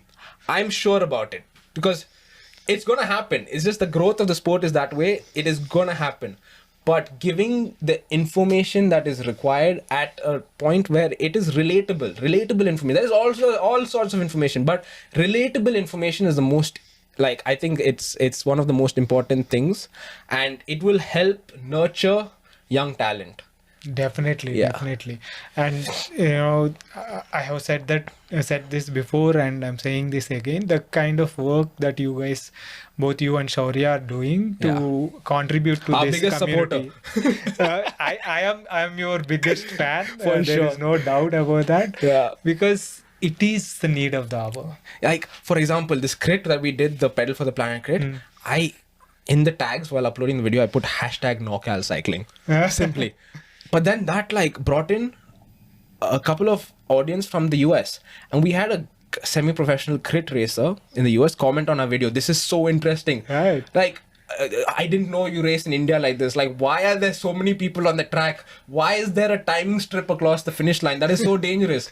Like, they don't know that this is happening, right? Now, when you put out that information, you make the information available that this is how races happen here. It's like I can't imagine what it might be like in his shoes, having closed circuits, having like professional sponsors, teams sponsored by bike brands, and just not having to worry. And then looking at this like, wait, what? They're racing what's like this? happening? There is like 100 Why are there people on the track on MTBs and green shirts on the same course as these guys? Like, imagine what he's looking at. It's like, what? Why are you doing this? That's so stupid. That's so dangerous. But that's normal for us. that's normal racing for us. Exactly. Yeah. So it's like it's great to see like those people kind of supporting it and putting in, showing that they're there watching the stuff. So it's good feedback to me. It was actually planned on recording this National Games road race, but just way too much happened, and like you got to focus on your race. If everything had gone smoothly, no issues. But there's just too much happening. I assembled my road bike at 9 o'clock. Next day morning, I'm racing. So the night before 9 o'clock is when I assembled my road bike. There was just way too much happening. Right. So hopefully there's more content like that we can put out, and hopefully more people contribute in a way that they can towards the sport. Like bike shops are doing it with offering bike fitting for free or like at a lower charge, because bike fitting is always something that's at a premium. It's like, if you want to get a good bike fit, you have to pay tens of thousands minimum. But if you like give someone a basic bike fit on basic physiological restrictions and geometry and eyeballing and comparing the before and after, which Velo Studio is doing. I'm going to say for sure, Ritvik, brilliant guy there. He does that. So when you're offering cyclists this means to better themselves, they will eventually get better at the sport. And it's just growth. Like, why would you put a restriction on the growth of the sport? I don't understand it. Like, there are so many things that are there in this country that restrict us from growing the sport. So anybody who removes restrictions or makes it more accessible, it's like you have to applaud them. Right. So definitely. So since you did not put out a video for the National Games road race, let us talk about that. It would be interesting to talk about that. I feel by far, maybe I might be biased because I was in the race, but I feel by far it was like one of the most exciting road races that happened. Let's remember what the National Games setup is. You have 36 states, which there aren't 36 states, but in the country. But services is considered a state because there's just so many athletes on the services. Yeah. But there is no railways. Oh, there's no interesting. railways as a state. Okay. There's services, and then there's all the other states. So now when you look at it, all the railways riders are still there, but they're all wearing different jerseys. Now you need to have the knowledge to know who's who. I know Arvind Panwar, I know Manjeet Kumar, I know these people. I know Surya Tattu, who wasn't there, but I know he's a railways potential. He's a railways potential. Services are all wearing the same kit, so that's like out of the equation now. So that adds that extra element of having to watch these guys because they don't all look the same. So going into the race on the morning off, I told Sri, and first of all, like I had got the medal the day before. So I told him, hey, I'm willing to work for you to the point where I will DNF. I don't care. I'm willing to give everything. And he don't, no, don't DNF. I need to like, imagine it's a sprint finish or something. I said, no, I don't want a DNF, but no, that's what I'm saying. I'm not going to leave anything in reserve for my result. I don't care about my result. I've achieved what I came out here to achieve. And so then the race got delayed. It was in the heat, 40 degrees that we started at. And we were all like emptying bottles of water on ourselves to cool down. And I knew what I wanted to do. Like so many times it's been a breakaway gets away and then the rest of the race is chasing that breakaway. So something I wanted to do last year in the national champs was be in the breakaway that got away. And I was, but then it wasn't the one that got away. It wasn't the one that disappeared. So, so I made it a point to create the breaks. So first time around, so now after being in Patiala, I know a couple of these guys, right? So first time round, I looked at Manjeet from services and I told him, let's go. So both of us went and there's a picture of it. It was me, Manjeet. And then if you look at the back, a whole bunch of riders of which Sreenath was a part of. And then, we managed to create a gap, but immediately, I'm sure the Peloton saw it was a threatening one. And this was on lap 1, by the way. Yeah, people saw that it was a threatening break and they closed it down. Immediately, we did the first lap, came back to the start finish, took a U-turn, and they always do this where they surge, they sprint out of the U-turn. So you're up at like 600 watts trying to chase back the U-turn. But then immediately after they've got clear or like a climb comes, everyone stops pedaling. So it goes from like 45, 50 kilometers an hour, 30. It's like that speed. So the perfect time to attack is when they stop pedaling and you just go around the outside, carrying the speed that you've built up. Why waste the speed? Why apply your brakes? Carry the speed and then go past, slingshot past, and whoever wants to drag with you comes with you. But I made it a point to take now the only whole team, the big, strongest team there is services. I made it a point to take a services guy with me. And this was a guy who we've never seen before. His name is get ready for this, A. Bike Singh. What? His name is A. Bike Singh. Strong guy. Like I will send you pictures of his position on the road bike. It looks better than people's positions on a TT bike. Wow. He had an exceptional position. He's a bodybuilder, a young rider. I have no idea where he's from, but the Air Force guys were telling me about him. Strong guy.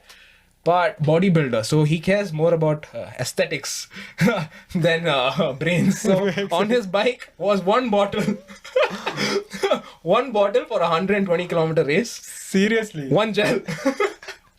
That's all he had. So I'm in a breakaway and I saw a Karnataka jersey, I saw a Maharashtra jersey. And the day before, I was telling the Karnataka and Maharashtra guys, hey, I'm gonna attempt a break. I told Gagan. And then I told the Maharashtra boys, I told Sudarshan, I told Chinmay. So I was like, okay, I saw these jerseys and I'm like, yes, they're with me. And then as they passed by, I was like, oh shoot, that's not Gagan. And the other guy passed by, oh no, that's not Sudarshan, that's not Chinmay. Who are these people? And they all didn't have any gels, nothing. They had bottles. In the bottles was water. Not electrolytes, not carb, water. I'm like, okay, I'm in this break now with one guy who has one bottle and one gel. Two other guys who have two bottles, no gels. And no carb, nothing. No. I was like, oh. Now, if I have to go back, and at this point, mind you, we've already created a gap of 2 minutes. On the first 2 laps, I wanted to create that separation. I normalized 320 watts on the first 2 laps of the break. Wow. Normalized. Like, that's how hard I was pushing. Just to create that gap. Because once I created that gap, right? all Sreenath has to do is sit in and follow the next move, which is what I told him. Follow a move. Like, he knows, he's been racing for so long. I told him, bro, you know this. Like, and every time that I've done race with him, I've gone in a break early and he's followed a move and come across. Wayanad Churam race, he followed and came across. Both of us TT'd it to the base and then he went up. Bangalore Classic, I was in the break roasting out. Rick created a break. He sat on that, came across. So he knows when to come across. So that's what I told him. You know this. So you know who's strong rider. Follow them. If they look like they're going to join us. But the gap needs to be big enough that not the people don't want to chase it down. So it's like after 1.5 laps, gap was 2 minutes. Wow. 2 minute gap. Which, if you look at the math, will take 20 kilometers to close down. And we're 30 kilometers into the race. So that's 50 kilometers now for them to reach us. So that was it. So then, like, when we reached the first U-turn, I saw Sri and I told him, wait. This is, don't join yet. Chase someone. There was like one Gujarat guy out in the middle of nowhere. I don't chase him. Like, because I can see him. I said, wait. Then the next U-turn, that Gujarat guy had been brought back. Then I again told him, wait. Then but there's 8 kilometers between when we see each other next, right? So there's a lot that can happen in 8 kilometers. No race radios. Don't have support relaying information to you. Come up to the next U-turn, I see 2 Punjab guys. I don't see Sreenath. And then I see Sreenath in the peloton. He's like looking at the gap to the Punjab guys. Between him and between the peloton and the Punjab guys is about 15-20 seconds. And the moment I see that, I immediately shout, chase it. Get on them. Because 2 Punjab guys. Who are they? Harshveer Singh, track cyclist. And I think it was Vishwajit, or I might be wrong. 2 really strong Punjab guys. Both are above 6'2", and this is a flat rolling course. They have the legs to close us down. And again, let's go back to 1 bottle, 1 gel, 2 bottles, no electrolytes, no carb. I had 8 gels in my pocket. I had planned my strategy: 2 gels per hour, 60 grams of carb. 2 bottles have carb and electrolyte mix in them. 1 bottle with electrolytes, and then water. I planned everything perfectly. Now I'm looking at these guys. We're 2 minutes up ahead. They don't have anything. Now if they start dropping off, if they start cramping, if they start popping, we're going to get slower. Peloton's going to catch us. Now the whole plan falls apart. I was donating my gels. I was donating my gels. So the moment I saw these guys take a shorter turn or stretch a little bit, because when someone does a weird stretch, you know they're cramping.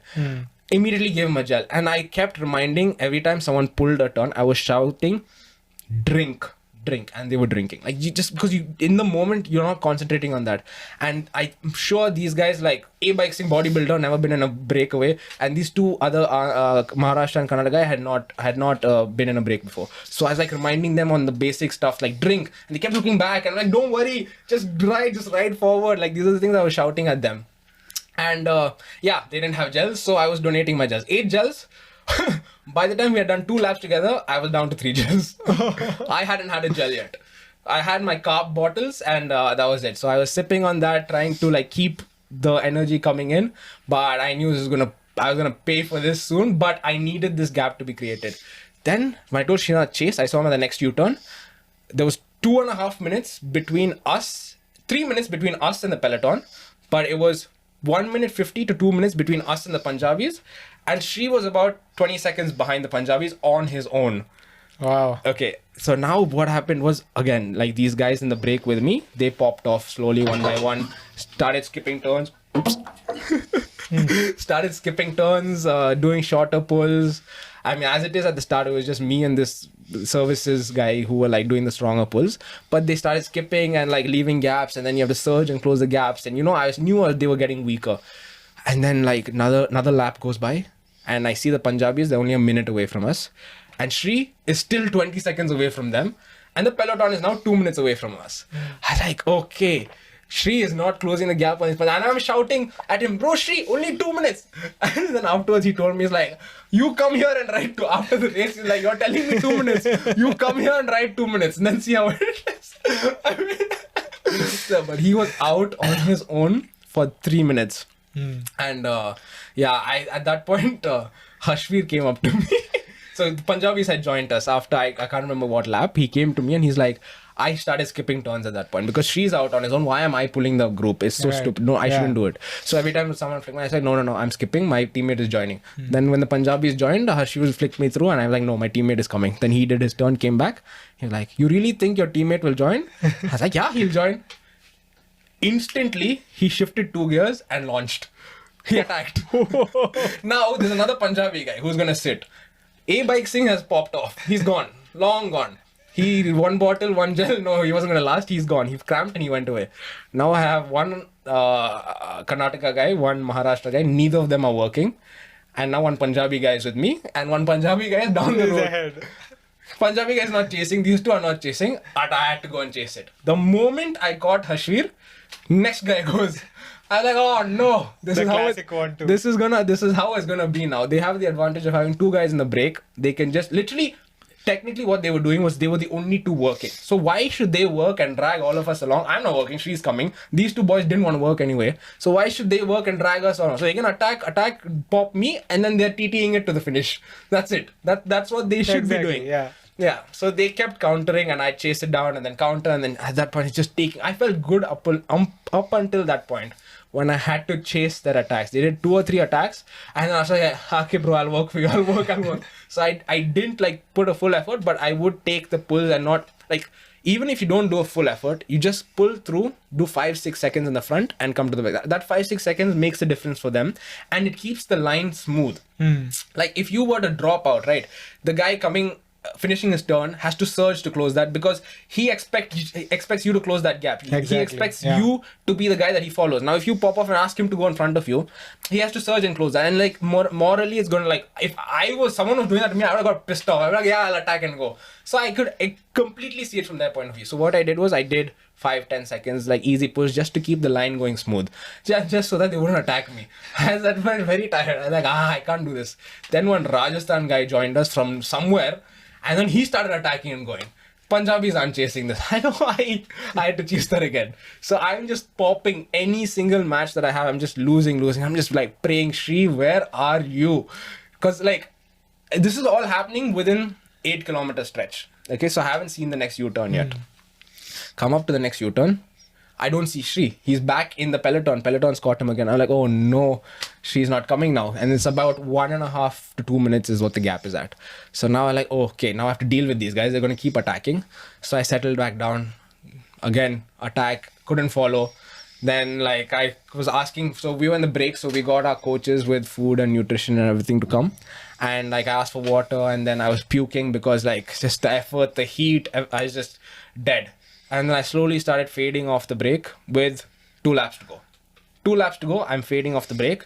And from each lap was 8-something kilometers. Yeah, okay. So 7 laps in total, if I'm not mistaken. So 2 laps to go. So one more complete one and then one final one. 2 laps to go. I'm like, fuck, I'm about to like pop, like head is getting like sort of lightheaded, head is hurting. I'm throwing up, legs are cramping everywhere. And then from the back I hear, Joel, come! And I look and Shri's there with Arvind Panwar, Sudarshan, and one Goa guy.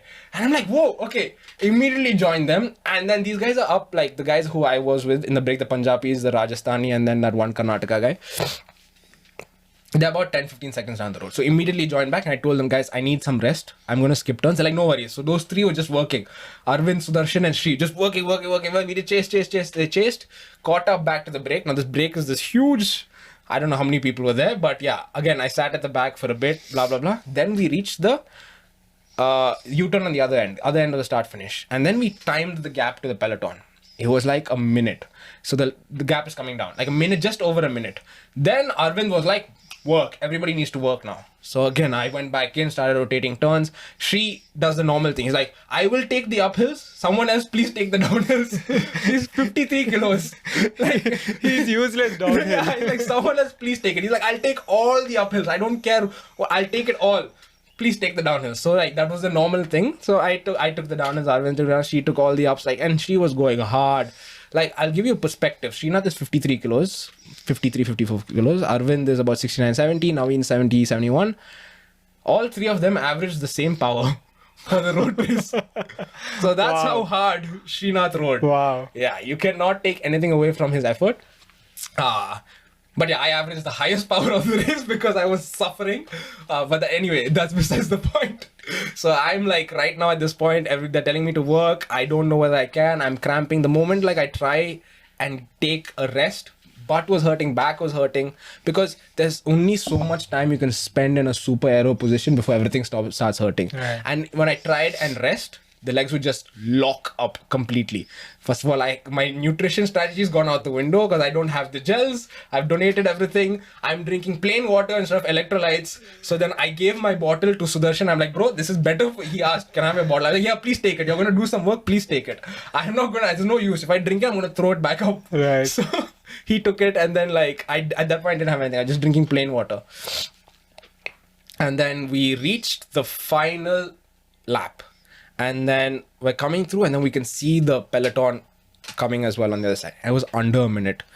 And then Arvind was like, push, like hard. He said, go hard. He's like, Joel, go. So then like I went through, I did the effort up the climb. And then immediately when I flicked through, just threw up everything. It's just like the weirdest cramp I felt. My jaw cramped, my neck cramped, my chest cramped, and then my stomach cramped. Obliques cramped, legs cramped, and then at a point my arms just locked up. I like, at this point I can't do anything. I'm not able to. Everything is just locked up. I cramped completely. I don't know how much nutrition I had left in my body. I clamped completely. I just couldn't put out another pedal stroke. This is one lap to go. Everybody's like, 13 kilometers more, you can finish. No, I couldn't do 1 meter more. I would have probably fallen down. I didn't mention this, but like 2 laps prior to that, when I was feeling daisy before Sreenath came and joined us, there was a point where there's a little bit of gravel on the road, like, and my head was hurting. I looked down, closed my eyes, I looked back up, I am in the gravel. I lost the front end, the back skid. I was like, saw a bush. I was going straight for the bush, and then snapped out of it, was able to control and come back in the line. Crazy. So it's dangerous. Right? I was pushing myself to like past what I could do, because I can't. Heat is something that I can't ride at, and that distance and the effort also was quite hard. And actually the effort wasn't anything, but when you combine everything together, the effort was hard in those circumstances, like those weather conditions. And then I cramped completely. And then we had our Tamil Nadu team like cheering. And then the Surya, who's Bindya's husband, was on the other side with his camera. And then he saw me coming. He's like, go, why are you coming back? Like I turned immediately. We just crossed the U-turn. It's like a descent, right? So I'm not putting out any power. I just turned the bike and started going back the opposite direction. Because I saw the breakaway, like the group was going. I couldn't catch them, nothing. And then they're calling and like, they can see me coming back. And then Bindya and Nandini, they're calling and saying, ask him to go back. Like, why is he coming back? Because it's the final lap. Yeah. I'm in the race winning move. And just as I'm like fading, I see 2 people brush past me. Naveen with Krishna on his wheel. And the moment I saw Krishna, I was like, shoot. He is the best sprinter in the country right now. Exactly, yeah. His position, you can put him side by side with Cavendish and Caleb Ewan. Position looks very similar. Yeah. He's about 58, 59 kilos. I've seen his Garmin files. I have seen 1600 watts as max power in one of his races. I've seen it, like physically on his phone. He showed it to me. Yeah. To him, it like he doesn't understand what it means. To me, I was like, whoa, you have a sprint of 1600 watts and 60 something kilos. That's insane. But like, yeah, I saw that and I was like, shoot. Like it's him. It's his race to win. Like Krishna's race to win. And then that's when I came back, and then I like cooled down. I cramped. The people massaged me, and then like, okay, now the 8 kilometers out, 8 kilometers back. So there's a bit of time before they come back. So then I knew Naveen and Krishna were joined, and then I didn't know what happened after that. Then you see the lead vehicle zoom past. Now everybody comes out of their tents onto the barriers, and now who's going to come first? And then you're looking. I'm sitting because I was fully cramped, right? And then somebody shouts, Sreenath is in the front. I immediately jump out and run to the barrier. At this point, I'm in my bib shorts, barefoot, t-shirt, jersey is off. I'm just in my bib shorts, and I run to the barriers. And like, you've seen the videos. I'm sure everybody's seen the videos. It's a descent finish. And like, you climb this thing, and then it's a descent, and then like it's flat for about 50 meters, and it's the finish line. So whoever, like we saw the girls race the day before, whoever comes down that descent first has the biggest advantage. Right. And then when someone said Sreenath is in the front, and I saw Sreenath in the front, like I ran to the barrier and saw Sreenath there. It was like, when he passed us, he was half a bike length ahead of everybody. Yeah. But in the next 40 meters, Arvind came downhill, from of somewhere. Arvind came from somewhere. Harshvir came from.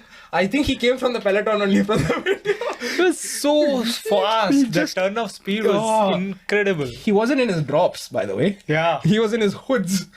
Crazy. He was in his hoods, and he just went zoom, zoom, zoom, and he's in the front. All of that in the span of 3 seconds. Like 3 seconds. Yeah. Maximum 2 or 3 seconds. Because when he crossed us, we're shouting Shri, Shri, Shri, and then we look at the finish line. We have no idea who's won because perspective changes, right?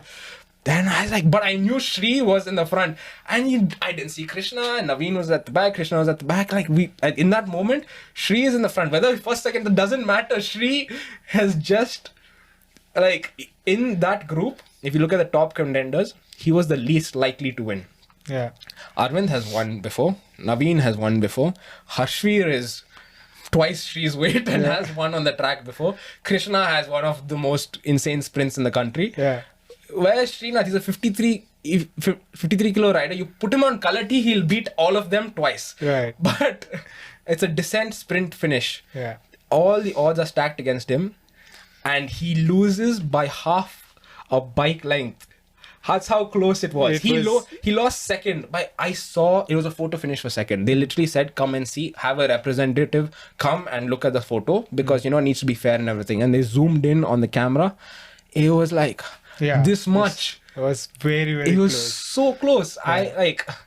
It was like this. I don't know. He could have got second, but still, him being in the top 3, it just meant everything to us. And it is. I've known this guy. You've coached him before, right? Yeah, I've coached him before. I've known the guy for years. Yeah. And he's one of the most hardworking guys. For sure. And most humble guys. Yeah. And no one deserves, something like that more than him. Right? He rode out of his mind. I'll just put some more perspective in this. He took, I don't know how many gels with him, 5 gels maybe. And this is how many gels he had at the end of the race in his pocket. 4. What? He took 5 gels at the start of the race. He came back and finished the race with 4 gels in his pocket. And where did the 1 gel go? My stomach. On the break when we were together, I was like, Shri, I see a gel in your pocket. Give it to me. I need gels. I took the gels. He didn't eat. Wow. He didn't even take feed. We had feed. We had Sangeeta with bottles. He didn't take any of the feed. He just had the bottles on his bike, and I don't know whether he exchanged somewhere. He didn't collect feed. He did not eat his gels. It is insane how much out of his mind he rode. It was unbelievable. Maybe it's those gels that cost him the gold. Weight. Carrying excess weight. Could have given them all to me. Why keep them there? You're not going to eat them. But it was great, man. Insane. Great. Insane. Oh, this is super fun, man. Yeah. Thanks for sharing all those experiences. I could see the race in front of my eyes. Yeah. So it's insane. I wish that was actually a possibility that they televised it and people could watch because it was exciting. No, we still, I wish that day would come, but still with all the guys there, we were getting constant updates, live feed and all that. So we were living those. On the WhatsApp group, I got the update that you were in the break, and then Sri joined, and all that. We were virtually at the edge of our seats, trying to get. When I flew there, my parents were like, "Keep me updated." I was like, "Sorry, not gonna happen. I don't have time for this." And then I gave Surya, Bindya's husband's Instagram. I was like, "Please follow him. He'll update everything." And he was posting everything that he could. I told him, "Bro, post." Everybody is my family, everyone who's abroad, everyone is just looking at your Instagram for updates. Post. And he posted everything. He posted the break, posted the gap, posted pictures, posted everything. So it was nice that people were able to follow like that. And there were many people doing it. I know Anish was doing it. Correct. And so it was great. So lovely. I am sure that more and more races are going to get as exciting as this. And congrats to you for your medal. Congrats to Sri. I'm waiting to make that happen. Sri, putting Sri on the podcast. He's a busy man. I know. We've been trying for a long time, and it's not happening yet, but it will soon happen. Yeah. So what next? Nationals last week of December. Yeah, getting everything ready for that. Just started back into it. Took like a semi-week break. Just got back into proper intervals trainings today, actually. But yeah, nationals is up next. Let's see what happens there. It's rumored to be in Maharashtra. Don't know the exact date. We've got a notification that says last week of December in Maharashtra. True. Yeah. So yeah, hoping to drive there this time will make life easier in terms of having a vehicle, not worrying about, oh, am I 100 grams over in weight? Yeah, we can just take whatever we want. So let's see. Hopefully things pan out well. Yeah, all the best. Thank you very Nats. much. Yeah. And thanks again for taking the time. Thank you, Venki.